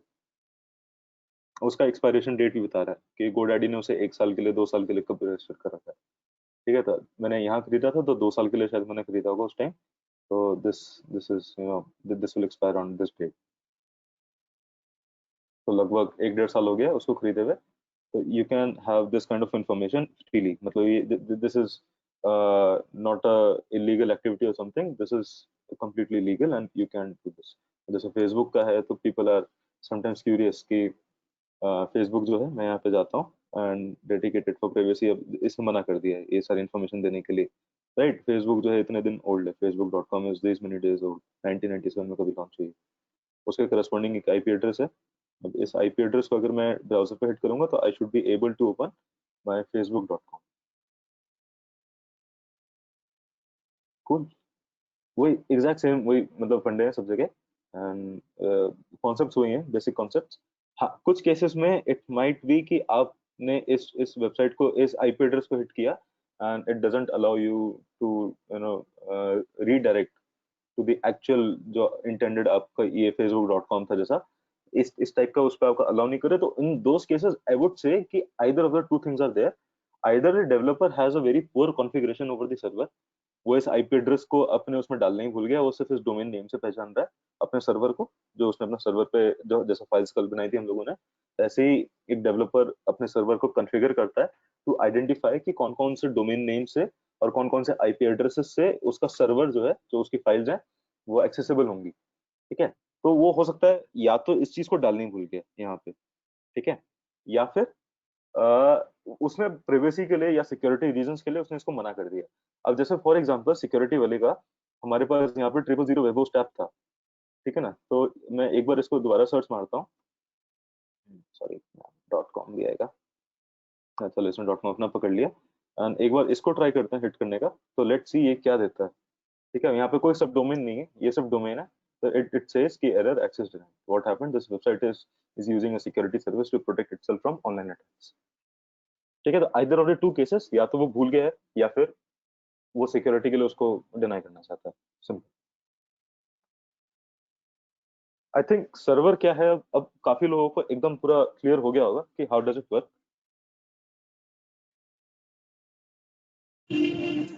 Yes, actually मेरे कुछ डाउट्स हैं इसमें। जब भी हम जैसे GoDaddy है उससे कोई मैंने सर्वर परचेज किया या फिर ऐसी फ्री में, मतलब जैसे हमने 000 वेब होस्ट से फ्री में लिया है, तो उसने डीएनएस के साथ साथ मेरे को एक आईपी भी यूनिक असाइन कर दिया। 000 वेब होस्ट के केस में आईपी असाइन नहीं किया, बट GoDaddy के केस में उसने आपको आईपी नहीं, GoDaddy के केस में भी उसने आपको आईपी असाइन नहीं किया, उसने बस आपको एक एंट्री दी है एंड एक कैपेबिलिटी, एक कंसोल विंडो दी है जिसमें आप आईपी खुद से असाइन कर सकते हो। तो it's like you purchase a server from some different company, you purchase the domain name from a different company, but जहां से आपने डोमेन नेम खरीदा है it also provides you the capability to point that domain name to your choice of IP address. Okay, और ये हम कैसे select करते हैं कि कौन सा आईपी एड्रेस अवेलेबल है अभी, क्योंकि बहुत सारे आईपी एड्रेस होते हैं ना। ठीक है, इसका एक एग्जांपल मैं चलो दिखा देता हूँ, मैं वैसे करना नहीं चाह रहा था। जैसे ये मेरा हिट्सनर है, again I am not promoting anything, मैं बार बार कह रहा हूँ मैंने यहाँ से यूज कर रखा है। ठीक है, अब जैसे मैंने आई थिंक रेटिंग गोरिल्ला से एक बार ट्राई करते हैं, इसमें कुछ मिल जाएगा। ठीक है, ये रेटिंग गोरिल्ला है, यहाँ से मैंने बिट्स प्लीज का एग्जांपल देख लेते हैं, बेटर रहेगा। ठीक है, यहाँ से मैंने ऐड सर्वर पे जब मैं क्लिक करूंगा तो this will create a new server for me. अब जैसे मैं ऐड सर्वर पे जाता हूँ तो मेरे से बहुत सारी कॉन्फ़िगरेशन पूछेगा कि आपको किस लोकेशन पे चाहिए। ठीक है, तो ये जर्मनी की है और ये शायद आयरलैंड की है, कौन सा ऑपरेटिंग सिस्टम उसमें होना चाहिए, ये सारी चीजें मुझसे पूछेगा वो। फिर टाइप पूछेगा, स्टैंडर्ड आपको किस टाइप का चाहिए, डेडिकेटेड चाहिए। अब दोनों के बीच में डिफरेंसेस यहाँ पढ़ सकते हो कि ओन डेडिकेटेड सीपीयू रिसोर्सेज। ठीक है, तो जो अभी थोड़ी देर पहले हम ये सारी चीजें बात कर रहे थे ना कि प्रॉपर सीपीयू होता है, ठीक है, वेब सर्वर्स, वीडियो एन्कोडिंग, इन सब चीजों के लिए बेनिफिशियल होता है। तो एक एक डेडिकेटेड कंप्यूटर रिसोर्स है, वो ये सारे काम कर सकता है। यहाँ पर उसने मुझे बता दिया कि आपका डेडिकेटेड नहीं रहेगा बट बहुत सारे कंप्यूटर्स आपस में कनेक्टेड रहेंगे, उसके अंदर से आपको कुछ रिसोर्स दे देंगे। ठीक है, तो ये कुछ उस टाइप का काम हो गया। अब जैसे इसमें इट सेज कि उसने कुछ एक नाम दे दिया CX11 करके, उसमें एक वर्चुअल सीपीयू होगा, 2 GB की रैम होगी, 20 GB की हार्ड डिस्क होगी और 20 टेराबाइट का आपके पास वो होगा इंटरनेट ट्रैफिक होगा। आपकी जैसे एक इमेज अगर मैं इंटरनेट पे लोड करता हूँ, सो लेट्स से ये वाली इमेज, ये शायद कुछ 500 KB की इमेज है। ठीक है, तो अगर मैं इससे कुछ 500 KB का रिसोर्स मांग रहा हूँ तो मेरा 500 KB का बैंडविड्थ यहाँ से सब्ट्रैक्ट होगा। तो 20 टेराबाइट इज वेरी ह्यूज, तो उसमें 500 KB वोंट मैटर, मतलब कुछ भी नहीं होगा उसमें, राइट, कुछ फर्क भी नहीं पड़ेगा उससे। तो 20 टेराबाइट, 1 टेराबाइट में 1000 GB, 1 GB में आपके 1000 MB, 1 MB में आपके पास 1000 KB, तो मल्टीप्लाई कर लो उससे आप।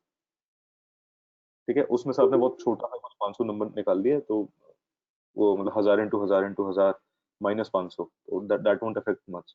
तो वही उसके उसकी आपको इतनी प्राइस पड़ेगी। अब ऐसे ही इसने यहाँ पे बढ़ा कर दे दिया कि 2 GB, 4 GB, 8 GB, इस टाइप से।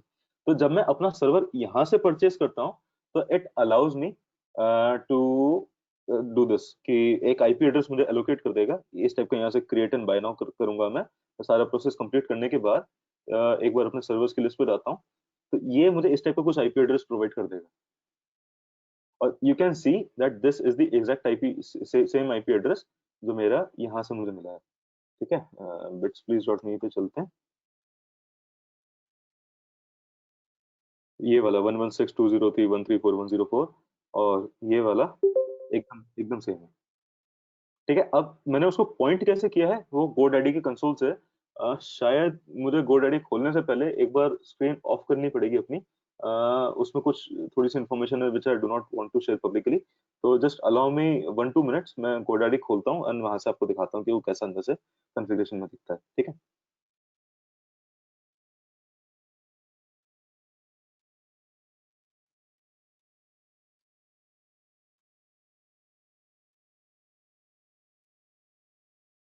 मीटिंग तो एंड नहीं हुई ना? मेरी आवाज आ रही है सब लोगों को?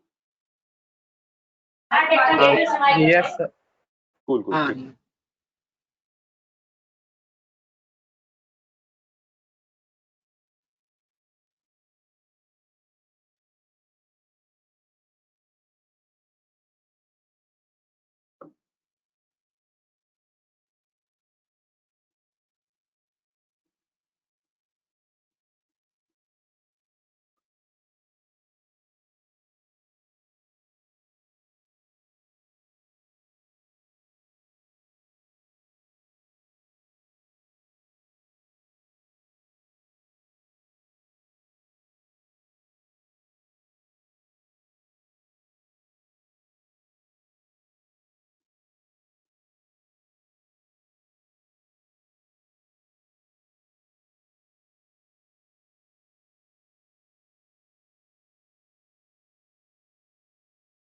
राइट, आप सबको मेरी स्क्रीन दिख रही है क्या? यस।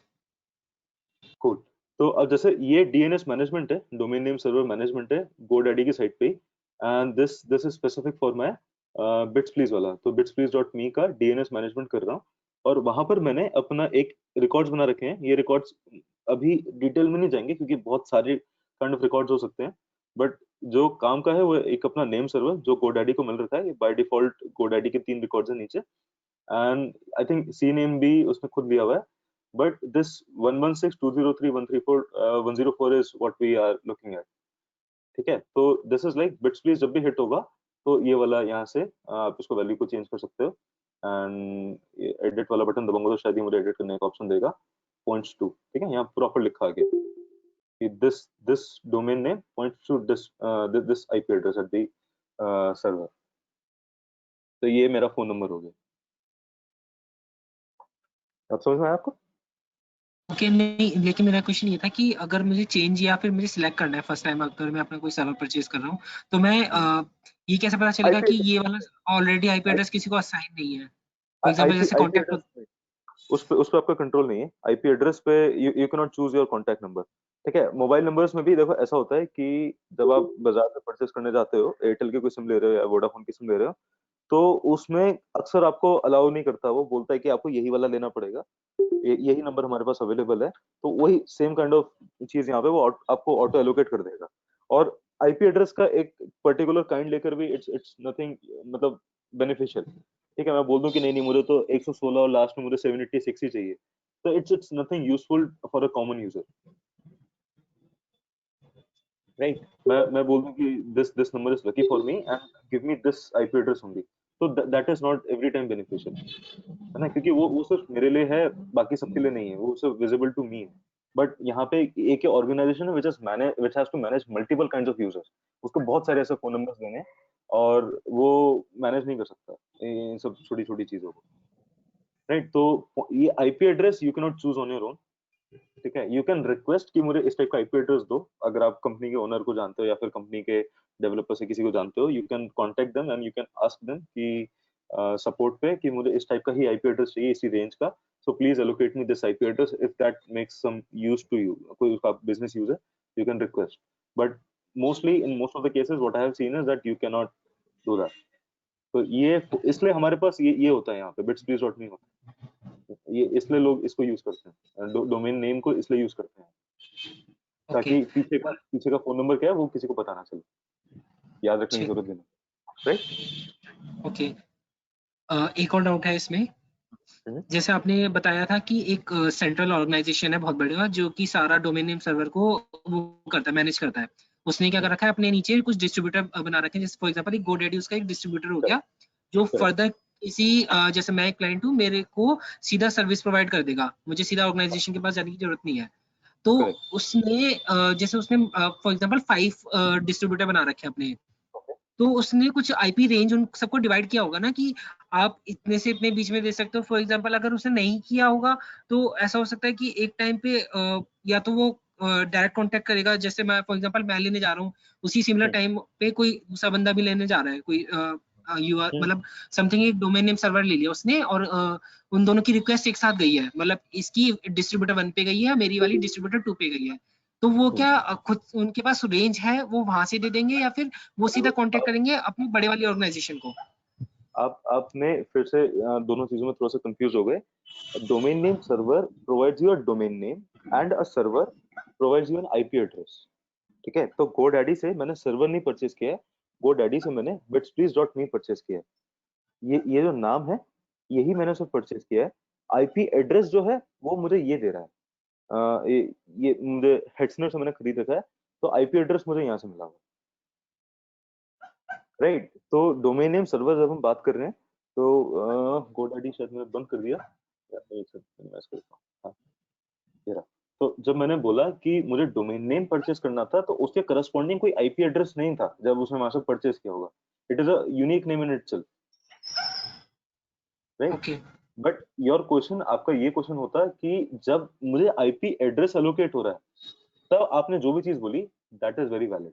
जो आईपी एड्रेस का एलोकेटर है या जो डिस्ट्रीब्यूटर है, it has got a certain range कि वो इसी रेंज के अंदर अपने आईपी एड्रेसेस बना सकता है। ओके, मतलब फर्स्टली डोमेन नेम सर्वर का कोई आईपी एड्रेस नहीं है, वो विदाउट आईपी एड्रेस मिला है, उसके बाद वो एलोकेट करेगा मेरे को। करेक्ट, इसलिए मैंने जो स्टार्टिंग बताया था कि both the things need to be unique. आपका डोमेन का नाम भी, उसके करस्पॉन्डिंग आईपी एड्रेस भी, राइट। बट लेकिन ये चीज कुछ अजीब सा नहीं हो गया कि मुझे डोमेन नेम सर्वर पहले मिल गया एंड आईपी एड्रेस बाद में मिल रहा है?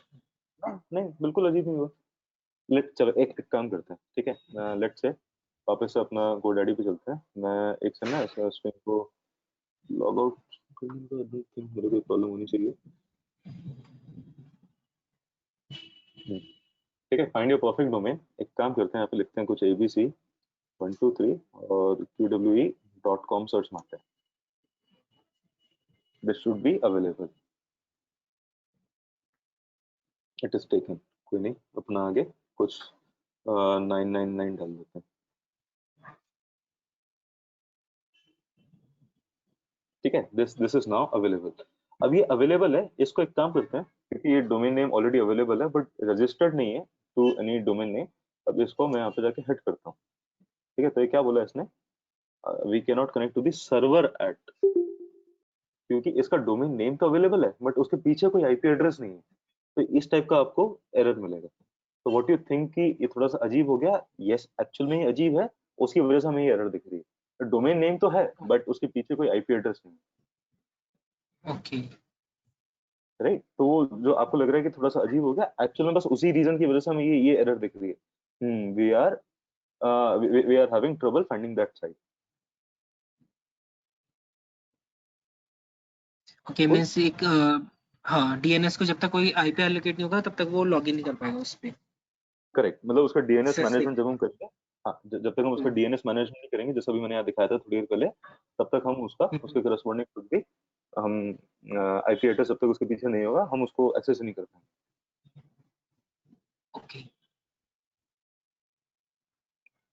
आई होप कि अब डाउट क्लियर हुआ। हाँ, एक और डाउट है बस छोटा सा। आपने उस टाइम पे जब अपना वो GoDaddy पे आप आईपी दिखा रहे थे, वो मतलब कुछ नेटवर्क बैंडविड्थ का भी दिखाया था ना आपने, 20 TB। अगर आपका 500 KB लेता है तो वो उसका बहुत ही मिनिमम ले रहा है समथिंग। तो फॉर एग्जांपल जैसे facebook.com है, उसका तो पर्टिकुलर एक आईपी है और उसका मतलब unique IP and unique DNS है। For example millions of people एक साथ facebook.com को वो कर रहे हैं, मतलब लॉगिन कर रहे हैं। तो उस पे मतलब लोड नहीं पड़ता। फॉर एग्जांपल जैसे मतलब हमने काफी बार सुना है कॉलेज में, हमारी कॉलेज की जो वेबसाइट होती है, जब रिजल्ट आता है तो वो कई बार वो हो जाती थी, डाउन हो जाती थी, क्योंकि बहुत सारे स्टूडेंट एक साथ उसको लॉग इन कर रहे थे, first year, second year, third year, fourth year. तो उस टाइम पे तो इनका कैसे होता है, क्योंकि ये तो ऑल ओवर द वर्ल्ड चल रहा है, फेसबुक हो गया, गूगल हो गया, तो फेसबुक के इनका सर्वर्स को जैसे दिखते हैं, फेसबुक के सर्वर्स को जैसे दिखते हैं, and these are very very huge servers, underground servers बना रखे होंगे काफी हद तक इन लोगों ने, और बहुत दूर इन्होंने को सर्वर्स बना रखे हैं, ठीक है, डेटा सेंटर बोलते हैं इसे, एंड इस टाइप के इनके सर्वर्स मिलेंगे आपको, बहुत बड़े बड़े, ठीक है। तो इट्स नॉट लाइक एक छोटा सा कंप्यूटर इस चीज को चला रहा है, बहुत सारे कंप्यूटर्स एक साथ मिलकर फेसबुक डॉट कॉम को चला रहे हैं, ओके। राइट। तो सिर्फ सिर्फ एक एक कंप्यूटर नहीं होगा, उसके पीछे बहुत सारे कंप्यूटर्स होंगे, may be like thousands 10,000 computer हो सकते हैं उसके पीछे। डेटा स्टोर करने के लिए अलग कंप्यूटर होगा, ठीक है, इमेजेस स्टोर करने के लिए अलग कंप्यूटर होगा, टेक्स्ट स्टोर करने के लिए हो सकता है अलग कंप्यूटर हो, और वो सारे के सारे सिंक्रोनाइज चल रहे हैं, और वो उनको सिंक में रखकर you are seeing what you are seeing. Even if one of the computer goes down, backup के लिए अलग होगा। Okay, so DNS is basically वो मैं यूनिक नेम, GoDaddy और ये जो भी है, ये DNS प्रोवाइडर है, ये यूनिक नेम प्रोवाइड करके देते हैं मुझे। Correct. उसका पहले यूनिक नेम क्रिएट हो जाता है, Correct. यूनिक नेम मिल जाता है, फिर उसके अगेंस्ट फिर हम लोग यूनिक आईपी जो सर्वर मैनेज करता है। I think DNS and server manage करने वाली दो डिफरेंट ऑर्गेनाइजेशन है। Correct. DNS बोलते हैं कि मेरे पास एक यूनिक नेम वाली चीज आ गई है मेरे डोमेन में, मेरे DNS सर्वर में एक यूनिक चीज मैनेज करने वाली आ गई है, उसके लिए मुझे आईपी, एक यूनिक आईपी एड्रेस दो, वो सर्वर जो मैनेज करती है उससे मांगता होगा। करेक्ट, बिल्कुल एकदम ऐसा ही है। और आईपी एड्रेस पे मैं क्यों नहीं बताना चाह रहा ज्यादा, क्योंकि आईपी एड्रेस की अगर मैं स्टार्ट करूंगा बताना तो शायद हमें 3-4 घंटे इसमें लग जाएंगे, क्योंकि उसमें बहुत बड़ी बड़ी यस, PIDR वैल्यूज हो गई कि class A IP address, class B IP address, और ये सब क्या क्या क्या होती हैं, ठीक है। तो ये बहुत कॉम्प्लेक्स चीज है अपने आप में, और ये बहुत बड़ा टॉपिक है, तो इस पे नहीं चलते, बस इतना एज्यूम कर लेते हैं कि आईपी एड्रेस जो है वो यूनिक होते हैं, एंड उसको भी कहीं ना कहीं से आईपी एड्रेस मिला है, and yes there is a particular range of IP address associated with every server providing company, वो उस रेंज के अंदर ही अपना आईपी एड्रेस एलोकेट कर सकती हैं, ठीक है। उस रेंज के बियॉन्ड अगर उनको करना है तो दे नीड सम परमिशन, उसके लिए कुछ स्पेशल मतलब प्रोसीजर होगा जिससे वो ये काम करेंगे। Okay, no but I yes, think it's getting too lengthy.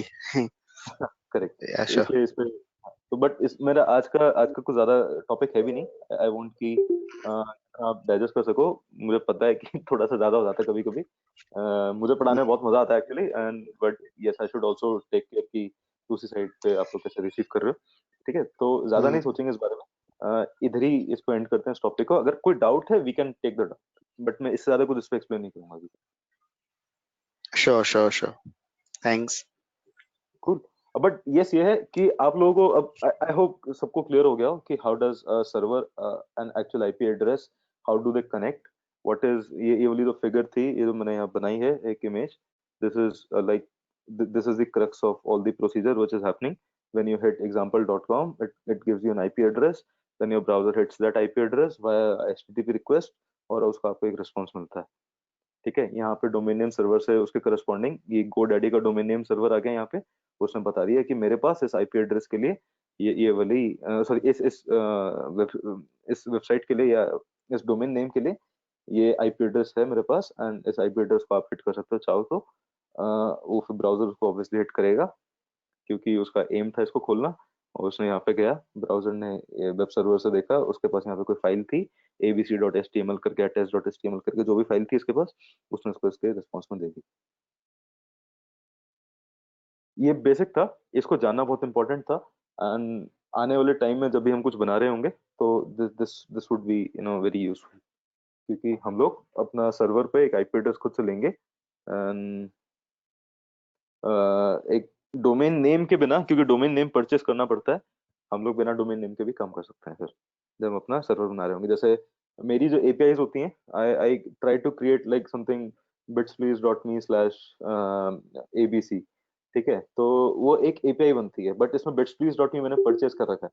But अभी मैंने एक एग्जांपल आप लोगों को शो किया है जिसमें बिना bitsplease.me के सिर्फ आईपी एड्रेस से भी मैं कर सकता हूँ। ठीक है ना, तो जब फ्यूचर में हम लोग अपना खुद का सर्वर बना रहे होंगे, it's optional for you. If you want to purchase, you can purchase अपना खुद का एक domain name, but learning purpose के लिए I don't think you purchase a domain name. You can keep it free, अपना सिंपल abc.com सा चला सकते हो, ओ सॉरी आईपी एड्रेस अपना चला सकते हो जो आपको सर्वर ने दिया होगा।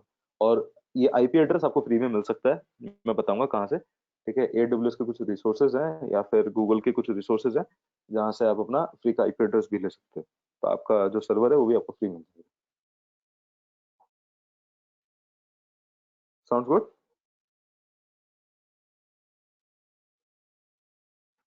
यस। कूल, है ना? किसी को कुछ भी डाउट है इसमें प्लीज पूछ लो।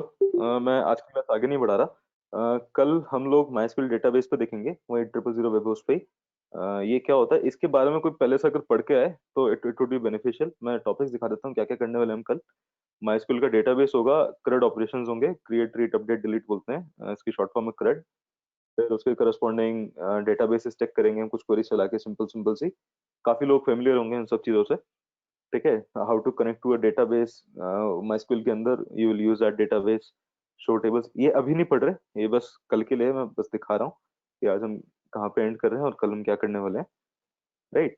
और फिर उसके बाद हम कोशिश करेंगे कि PHP के थ्रू हम उसके पोस्ट रिक्वेस्ट करके MySQL के अंदर अपना कोई डेटा डाल सकें। ठीक है, तो अगर हो सके टाइम मिले तो MySQL के बारे में पढ़ लेना कि है क्या वो। डाउट्स हो पहले लेके आना, well and good, right. But कल हम MySQL देखेंगे और कोई जल्दी नहीं है, आराम आराम से चलेंगे। अगर PHP अगर कल कनेक्ट नहीं भी कर पाते हैं MySQL से, नो इश्यूज, अगले हफ्ते हम फ्राइडे को देखेंगे। नहीं तो मैं बीच में अगर आप लोग कहोगे तो मैं क्लास रख दूंगा। जैसे कुछ कुछ स्टूडेंट्स हैं, दे वर सेइंग कि पिछले हफ्ते कि प्लीज हफ्ते के बीच में कुछ क्लास रख लो, we are missing the 7 PM classes. तो अगर इस टाइप की मेजोरिटी की डिमांड होगी तो I think I will keep a class in between the week also, but Friday Saturday Sunday अपने पास है ही।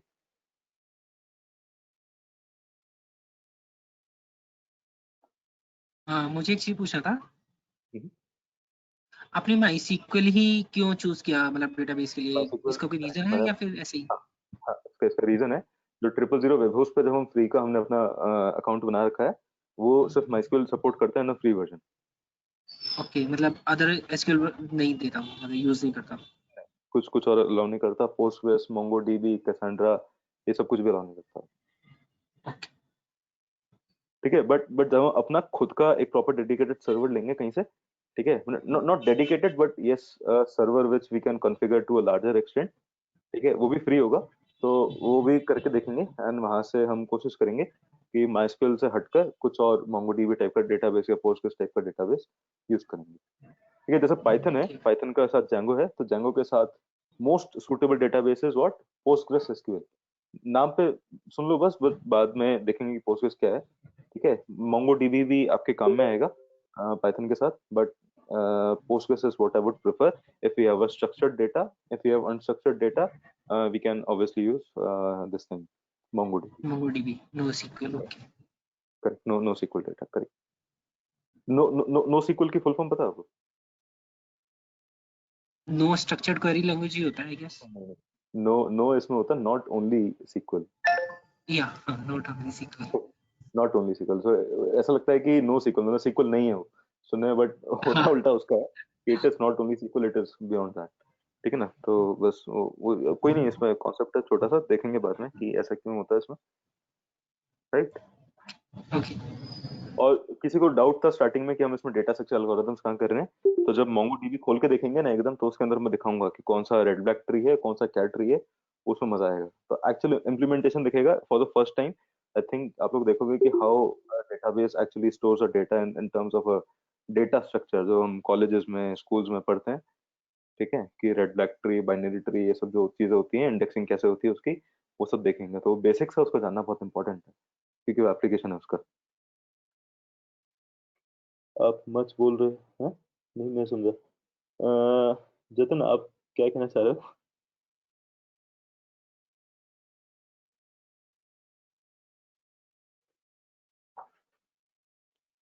जतन, I am not able to understand. थोड़ा सा और एक्सप्लेन कर दो तो शायद मैं समझ जाऊंगा। ओके, नेटवर्क इशू है आपका। मेरी आवाज सबको साफ आ रही है क्या?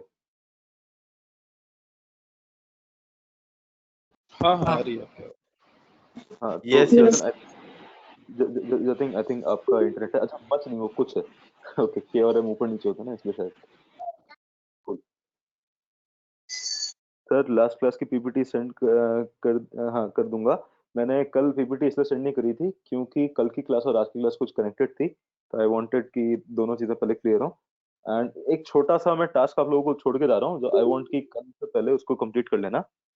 000 वेब होस्ट ले लो, या फिर if you find something else suitable, but क्योंकि मैं 000 वेब होस्ट पे करा चुका हूँ, तो उस पे एक कोई भी एपीआई बनाना पीएचपी का, एंड उस पर पोस्ट रिक्वेस्ट करके देखना।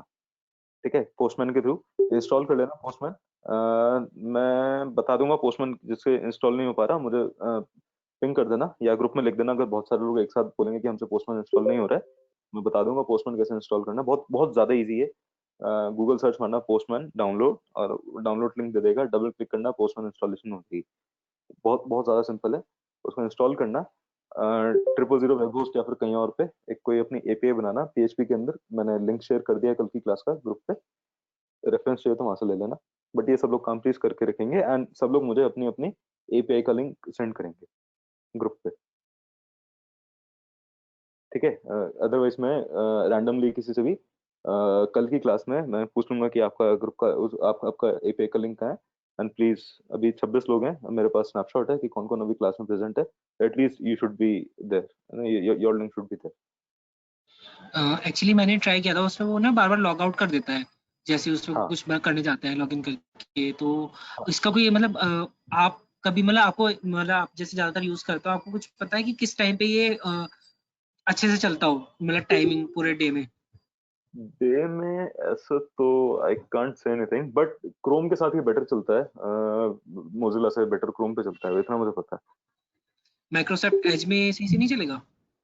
है। नहीं, वो खुद खुद रिकमेंड करते हैं, जैसे कि क्रोम पे बेटर चलेगा। तो कहीं ना कहीं उसमें आपको पढ़ा हुआ मिल जाएगा, लिखा हुआ कि please download Chrome, it runs better और स्मूथली ऑन क्रोम।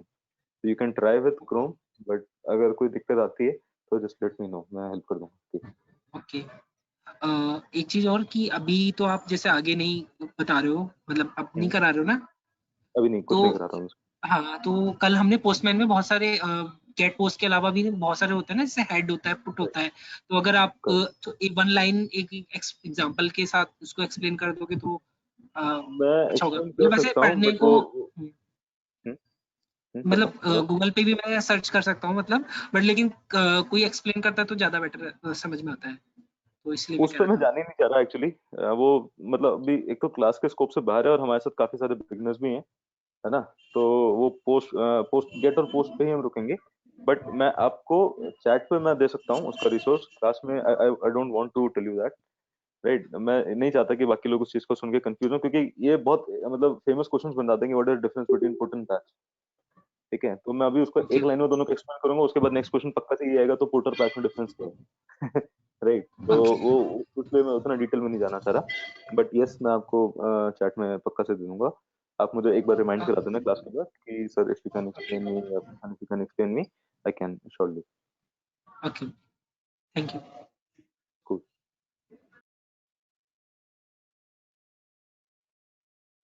और किसी को कुछ पूछना है?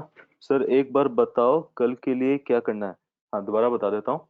जो हमने फ्राइडे की क्लास में किया था, बस सेम टू सेम काम आपको करना है। एक पोस्ट की एपीआई बनानी है, test.php ऐसे कुछ करके, एंड उस पे you have to return something, और कुछ भी वैल्यू रिटर्न करोगे। बॉडी के अंदर कुछ भी आप पैरामीटर लोगे, और सेंड क्लिक करने पे you should get that data over है। गुड।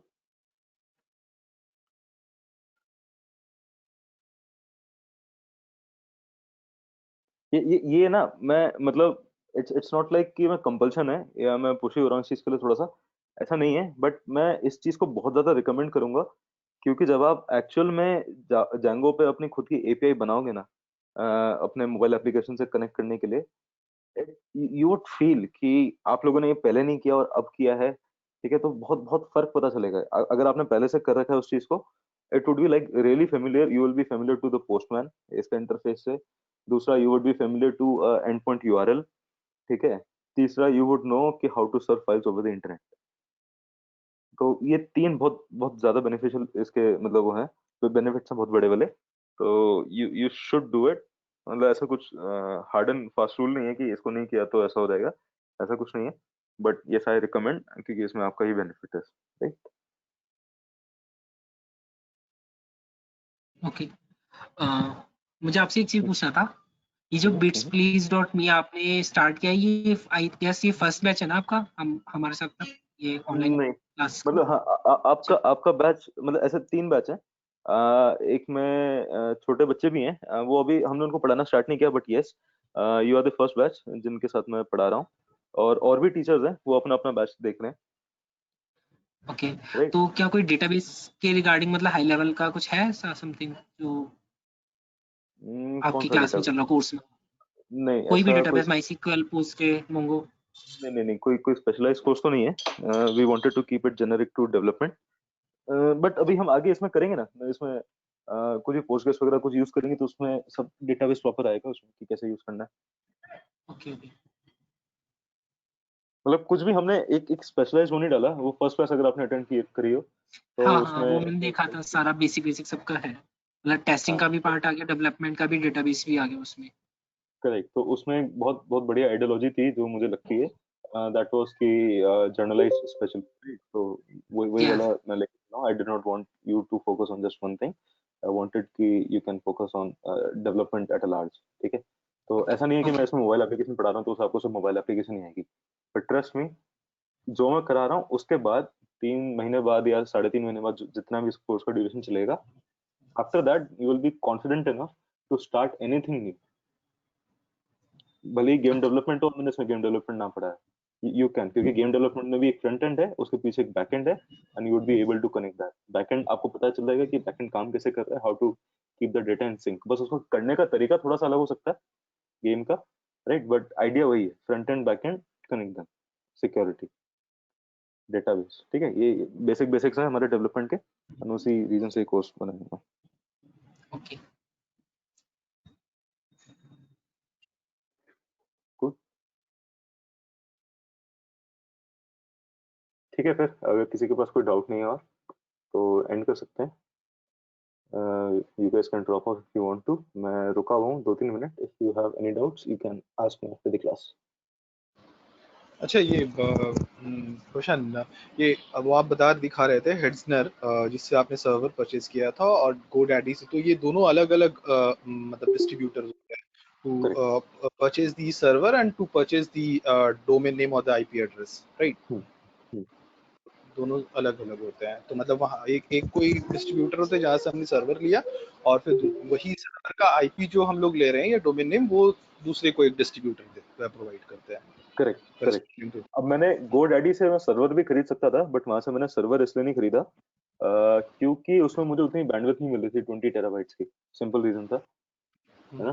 तो अगर मुझे वही बैंडविड्थ भी देते तो मैं वहां से वो भी खरीद लेता, बट मुझे बैंडविड्थ थोड़ी सी ज्यादा चाहिए थी so that I can access multiple customers across India, इस टाइप से कुछ बोल दो। काफी लोग अच्छा एक साथ उससे हैंडल कर सके, बैंडविड्थ उसमें ज्यादा मिल रही है मुझे, तो मैं वो चाह रहा था बस। अच्छा, तो नहीं मतलब कोई एक डिस्ट्रीब्यूटर से मैं मतलब सर्वर जो भी डोमेन नेम प्रोवाइड करते हैं, तो उनसे मैं सर्वर और आईपी डोमेन नेम सब ले सकता हूँ, मतलब डिपेंड परचेज कर करता है। सकता हूँ। डिस्ट्रीब्यूटर अगर आपको देखो, सर्वर अपने आप में एक अलग टेक्नोलॉजी है, डोमेन नेम सर्वर देना या डोमेन नेम देना वो एक अलग अलग टेक्नोलॉजी है, ठीक है। तो if a distributor has like bigger organization जैसे GoDaddy है, दे से कि आप हमसे सर्वर भी खरीद सकते हो, आप हमसे ये भी खरीद सकते हो, you can manage them under one roof, तो वो अलाउड है। बट जैसे कुछ छोटी ऑर्गेनाइजेशन है जो बोलती है नहीं हम सिर्फ आपको सर्वर देंगे, या फिर कुछ छोटी ऑर्गेनाइजेशन है जो बोलती है हम आपको सिर्फ डोमेन नेम देंगे, तो वो भी मतलब अलग चीज है। मतलब they are like two different things. तो एक कंपनी जैसे वही राशन की दुकान आपको आटा दाल भी दे रही है और साथ में कन्फेक्शनरी का सामान भी दे रही है, वही वही सेम वाला कॉन्सेप्ट है। ओके ओके ओके, आपने दो अलग अलग से लेके रखा है, मतलब for the means storage purpose के लिए, मतलब हाँ हाँ, मेमोरी मेरा का। कस्टम रिसोर्सेज नहीं चाहिए ना, करेक्ट, तो इसलिए मैंने अलग ले रखा है। Okay.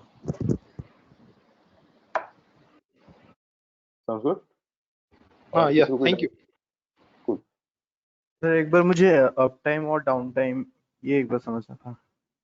Up time down time उत्तम देखो, अप टाइम डाउन टाइम क्या है कि हमारा सर्वर हमने कहीं से परचेज किया है, ठीक है, जैसे मैंने हेडसनट से सर्वर लिया है, राइट, तो सर्वर क्रैश भी हो सकता है, ठीक है, हाँ। सर्वर जो है उसका हार्डवेयर खराब हो सकता है, ओवरहीट हो गया, और जैसे हम यहाँ पीछे इमेजेस में देख रहे थे, आई होप मैंने बंद ना कर दी, हाँ, तो ये आप देख रहे हो, इसमें क्या है, ऊपर सब जगह यहाँ पे कूलिंग पैड्स लगे हुए हैं, यहाँ से पानी निकलने का रास्ता है, ठीक है, एयर निकल रही होगी यहाँ से, टेम्परेचर मेंटेनेंस होगी, ये बहुत सारे फैक्टर्स हैं, जैसे यहाँ पे फैंस लगे हुए हैं, शायद ये कूलिंग फैंस हैं, ठीक है, फेसबुक के सर्वर रूम के अंदर, तो ये सारी चीजें क्या है, मेंटेन करती हैं आपके सर्वर को, सर्वर जो है बहुत ज्यादा हीट जनरेट करता है, ठीक है, ओके अब हीट जनरेट करके हो सकता है मेरा सर्वर बंद हो जाए, तो this is just one example कि जिस वजह से आपका सर्वर बंद हो सकता है, ठीक है, अब ऐसे बहुत सारे फैक्टर्स हैं कि उसमें बहुत ज्यादा लोड आ गया, ठीक है, या फिर आग लग गई किसी रीजन की वजह से, या फिर उसमें कोई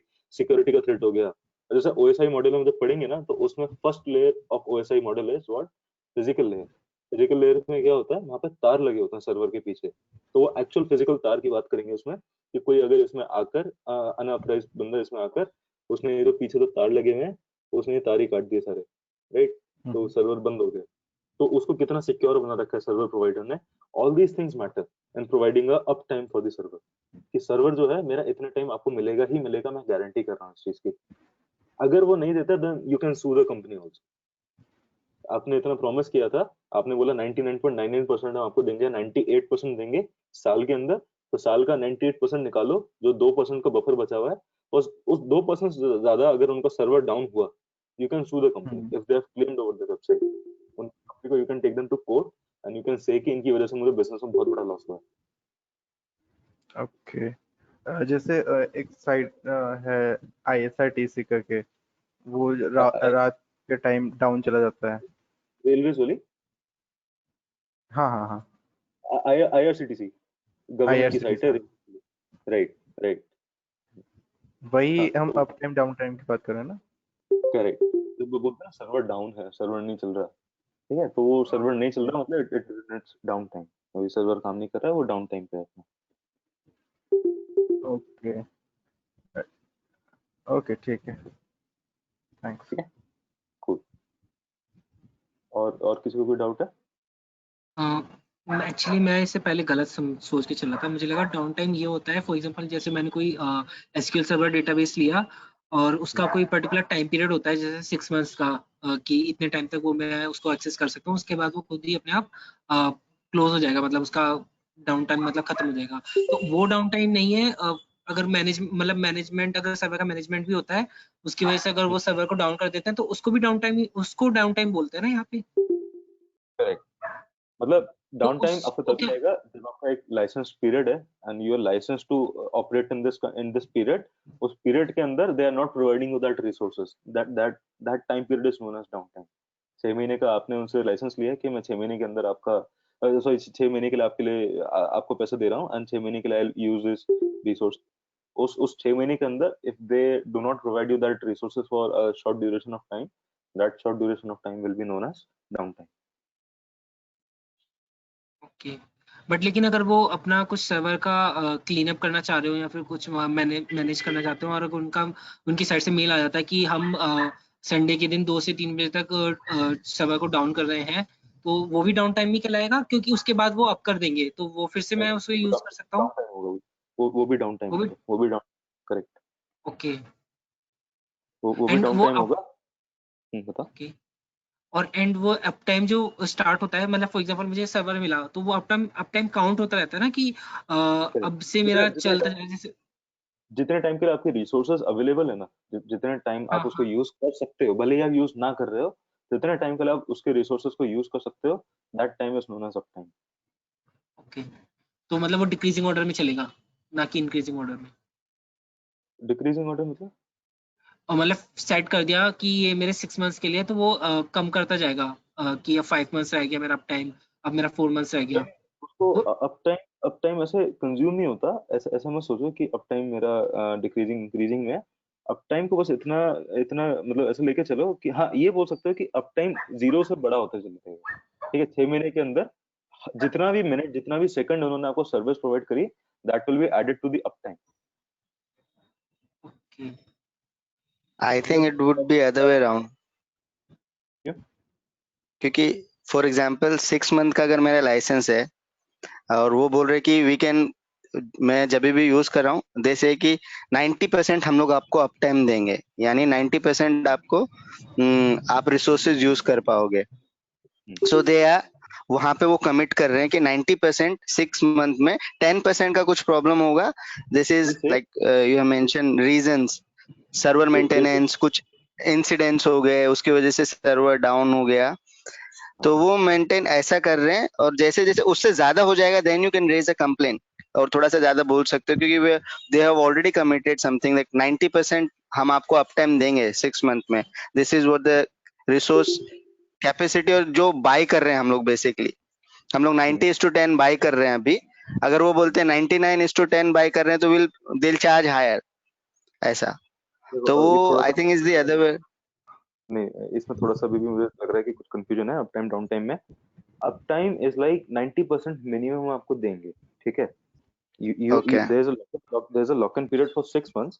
Ideally they should provide you everything for 6 months, but they guarantee कि इस 6 months में से 90% आपको मिलेगा ही मिलेगा, ठीक है। इसके अलावा मिला तो इट्स गुड, बट इसके कम मिला तो then you can sue us. Okay. So they won't charge you for beyond 90%. उसके लिए कुछ एडिशनल चार्ज नहीं करते उसमें। they ensure 6 months में से आपको 90% मिले ही मिले। उसके बियॉन्ड अगर आपको मिल रहा है 90% से ज्यादा, 91, 92, 99% तक, 100% तक, they won't charge you anything. Okay. Got it.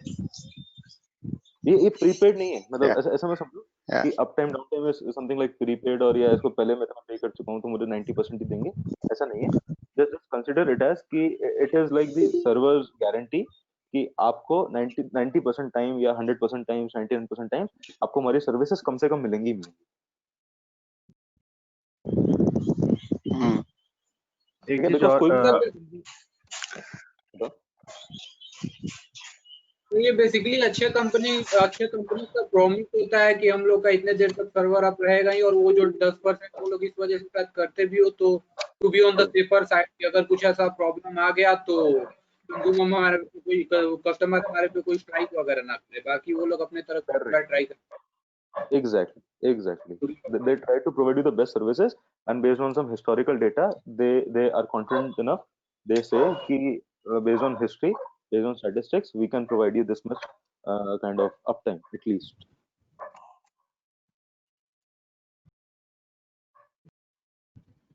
Okay, sir कुछ एक कहना चाह रहा सीधी सा क्वेश्चन है, but after this course will we be able to get projects like on freelancing और एनीवेयर एल्स, है? लाइक क्यों इन नहीं? टर्म्स अरे मैंने भी फ्रीलांसिंग में यही सब किया है। Don't worry. एकदम मिलेंगे, क्यों नहीं मिलेंगे। तो फ्रीलांसिंग क्या, आप अपना खुद का डेवलपमेंट स्टूडियो खोल सकते हो, सॉल्यूशंस बेस्ड कंपनी खोल सकते हो। You can hire people, you can interview them, you can ask these questions, and developers को हायर करके you can call them and say कि work for me, I have these freelancing projects और these service based projects, and let's solve them together. मैं आपको इतनी salary दूंगा। ये सब लोग करते हैं actually. Thank you sir. Guys, you can drop off sir if you want to. कोई डाउट है तो you can stay back. मैं अभी बस डाउट्स ले रहा हूँ सर क्योंकि आज थोड़ा yes yes बताओ। हाँ, क्या हम ऐसा बोल सकते हैं कि मान लीजिए फेसबुक साइट हो गया हमारा, तो फेसबुक तो हमेशा ओपन रहता है, मतलब उसका अप टाइम 100% है। फेसबुक भी डाउन होता है कभी,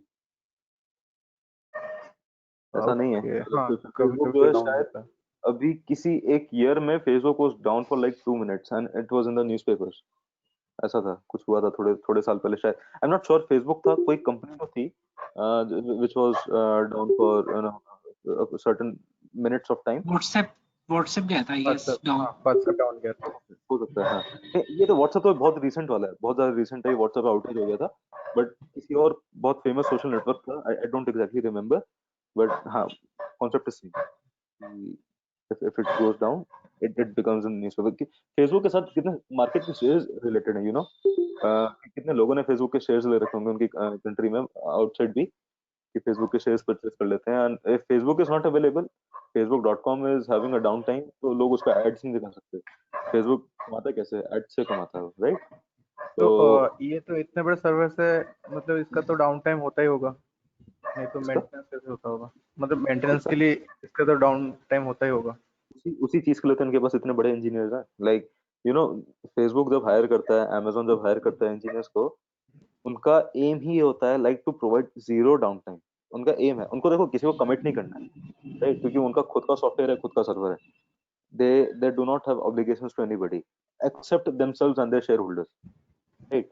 तो ये इंजीनियर्स इतने महंगे महंगे हायर इसलिए करते हैं, on a very good payroll, so that those engineers make sure कि इनका जो सर्वर का अगर मेंटेनेंस भी है, तो the facebook.com, amazon.com, google.com, it is available through out उस मेंटेनेंस टाइम पर भी।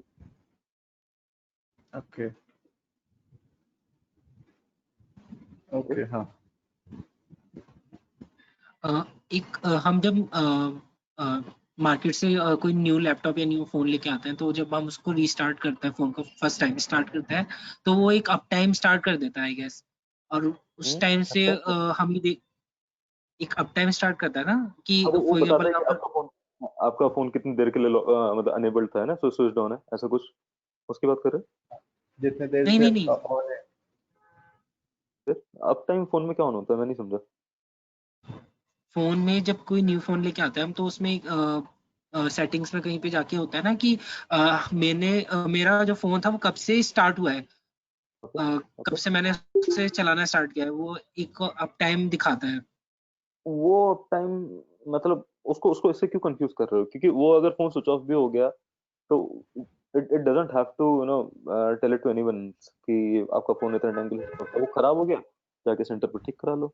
वो कोई कंपनी ने गारंटी तो नहीं किया ना आपको इस चीज के लिए कि नहीं इतने नहीं, टाइम मैं हाँ आपको वही कंफर्म कर रहा था कि वो अप टाइम और ये अप टाइम डिफरेंट होते हैं वो ना। टाइम, हाँ, मतलब वो वाला अप टाइम इज लाइक कि इतने देर से आपका फोन अप है, वो ऐड होते जा रहा है, वही असेंडिंग ऑर्डर में, वही सेम कि इतने टाइम से आपका फोन जो है चल रहा है। बस वो ये बता रहा है कि time from last switch off, the time from last switch on, last time you switch on your phone, तब से लेकर अभी तक इतने टाइम ये फोन चल चुका है। जस्ट लाइक उसको लाइनक्स मशीन, लाइनक्स मशीन वो इतना भी डिटेल 1970। नहीं, ओके देखो लाइनक्स मशीन वो उसको कंफ्यूज नहीं कर रहे हैं इन सब चीजों को। लाइनक्स ओके, मशीन का अप टाइम कैसे आप मतलब बताना चाह रहे हो, या तो थोड़ा एक्सप्लेन करो फिर मैं बताऊंगा उस पर। वो 1970 से स्टार्ट हुआ था ना।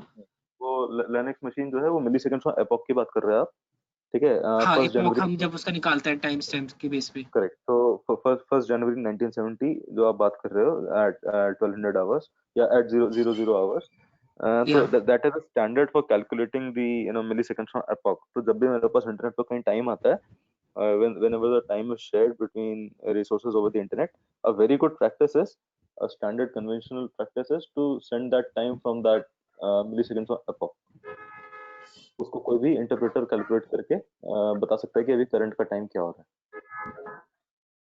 ओके, अगर आप एक्स्ट्रा उसको एक बार मतलब आज नहीं, कभी भी अगर आपके पास टाइम हो तो एक बार मेरे को एक्सप्लेन कर सकते हो वो, क्योंकि मेरे को ना थोड़ा सा कंफ्यूजन होता है एपोक हम क्योंकि टाइम स्टैम्प कोई भी होता है तो उसको जब मैं डेट के फॉर्मेट में निकालता हूँ लिनक्स पे, तो वो एपोक ना कुछ अजीब ही देता है, कभी कुछ देता है, क्योंकि उसमें कुछ भी वैल्यू टाइम स्टैम्प में ऐड कर देते हैं तो वो पूरा ही चेंज कर देता है। तो उसका ना एक कंसेप्ट आप अगर क्लियर कर दो थोड़ा सा। एक एक वेबसाइट है, करंट मिलीज करके कोई वेबसाइट थी, राइट? ये क्या करती है, मिली सेकंड सिंस यूनिक्स एपोक, ठीक है? तो अभी ये क्या है, इसने यहाँ पे यूनिक्स का टाइम लिख रखा है हमारे सामने, ठीक है? अब this hmm, this time corresponds to this UTC date and these many UTC times। UTC क्या है हमारा? जो स्टैंडर्ड मतलब ग्रीनविच मेरिडियन का टाइम है, आई गेस ऐसा कुछ है ये, ठीक है? हम्म, तो जो जो मतलब बोलते हैं ना कि हम बीच में प्राइम मेरिडियन से हम प्लस 530 आवर्स पे हैं, तो ये शायद उसका टाइम यहाँ पे कुछ कैलकुलेट हो रहा है फ्रॉम यूटीसी, ठीक है? यूटीसी भी एक टाइम फॉर्मेट है, जैसे local time zone we are like 5.5 hours आगे यूटीसी से, हाँ इंडिया का जो टाइम है, राइट? तो इंडिया स्टैंडर्ड पे आ गया है। तो अब लेट्स से ये जो मेरा यूनिक्स टाइम है, ये मिली सेकेंड्स हैं फ्रॉम अ डेट कॉल्ड 1970। एक काम करते हैं यहाँ मिली सेकेंड्स एपोक ना, इसमें 00 डालते हैं, इसको कन्वर्ट करने के लिए 000 लिख देते हैं सारे। ठीक है, तो देखो ये डेट निकल के आती है थर्सडे जनवरी 1 1970 0 आवर्स। करेक्ट। इसमें मैं अगर 1 सेकंड भी ऐड करूंगा तो फिर वो मेरा ये मिली सेकंड ऐड किया है, सॉरी 1 सेकंड नहीं, मिली सेकंड ऐड किया है। ठीक है, तो इसका टाइम लेते हैं, एक बार कॉपी करते हैं और यहाँ पे पेस्ट करते हैं so that we can have the exact number of digits, और एक एक डिजिट को हम 0 बनाते चलते हैं।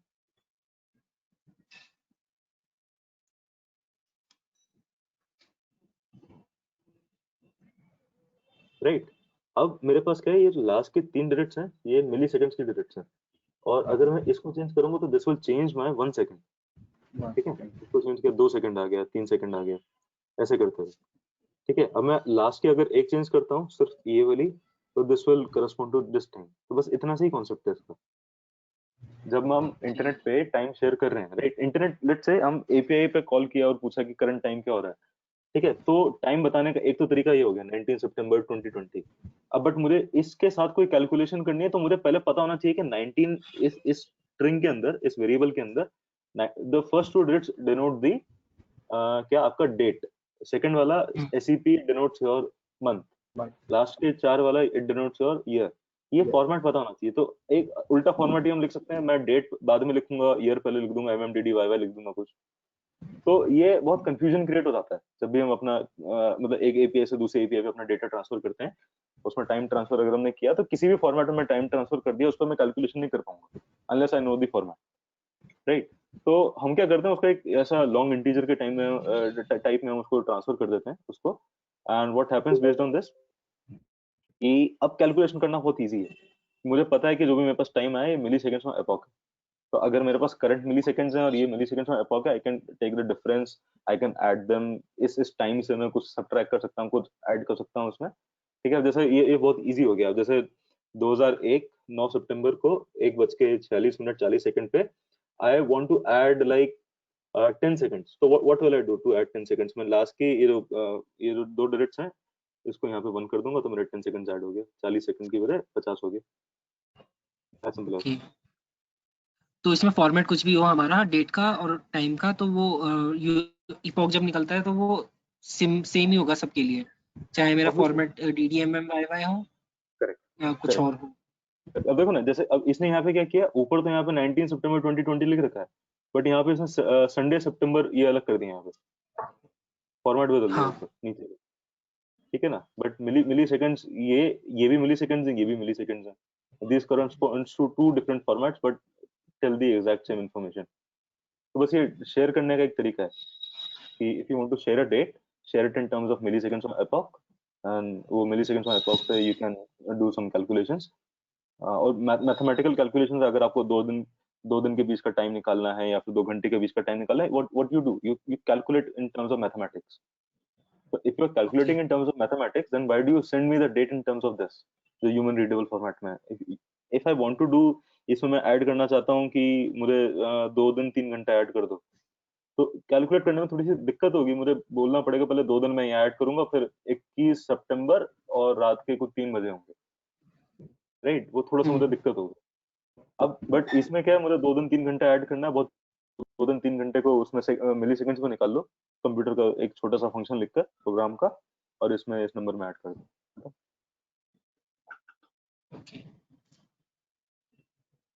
Thank you. कूल। और किसी को कुछ पूछना है? भैया मुझे यार अपाचे के बारे में पूछना था। अपाचे यूज क्या होता है अपाचे का? हाँ, अपाचे का यूज क्या होता है, जैसे हम पीएचपी की हमने वेबसाइट बनाई है, ठीक है, तो पीएचपी क्या है, एक सर्विस है, करेक्ट। अब उस सर्विस को, या बोलो ऐसा पीएचपी एक प्रोसेस है, उसको इंटरनेट से कनेक्ट करना है, ठीक है, तो मुझे वो पीएचपी के फाइल्स को कहीं ना कहीं होस्ट करना पड़ेगा so that it is accessible outside your server. तो वो जो तरीका है, जिस तरीके से मैं करूंगा, आई बी यूजिंग अ सॉफ्टवेयर, उसका नाम होगा अपाचे का एक सर्वर यूज करूंगा, ठीक है, और अपाचे का अल्टरनेटिव है एक टॉमकैट कह रहा हूँ, nginx, nginx। so these two are like very famous servers which lets you host your data। नहीं है समझ? भैया वो वॉइस आप क्लियर नहीं आ रही। आवाज क्लियर नहीं आ रही मेरी? हेलो, अब आ रही है आपको आवाज? वॉइस मोडली क्लियर। भैया हाँ, मेरी हाँ, अब आवाज आ रही है मेरी? हेलो, हाँ पुशान, आवाज क्लियर है। अब आ रही। अच्छा ठीक है। हाँ, तो मैं अपाचे पे देखो इतना बता रहा हूँ। एक आपका हो गया पीएचपी का फाइल, ठीक है। पीएचपी एज अ प्रोसेस आपके कंप्यूटर पे रन कर रही है, जो which understands what is PHP, but you want to tell the internet कि मेरे पास पीएचपी की एक फाइल है, तो वो कैसे बताओगे? You tell it via a server. वो सर्वर का एक एग्जांपल है अपाचे। इतने सिंपल में एक्सप्लेन कर सकता हूँ फिलहाल, ठीक है। जब सर्वर्स को इन डेप्थ देख रहे होंगे तो अपाचे वर्सेस इंजिनिक्स देखेंगे कि अपाचे के अलावा क्या क्या ऑप्शन है हमारे पास, और कौन सा किस टाइप की फाइल्स को एक्सेस करने देता है, ये सब उसमें देखेंगे।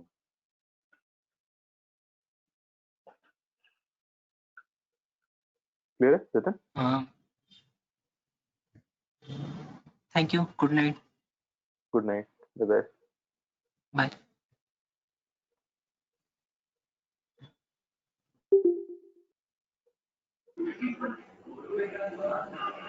चेतन आपको समझ में आया हाँ भैया आ गया। है ना? इसको इसको इम्प्लीमेंट करके देखेंगे अपना अपाचे को, डोंट वरी।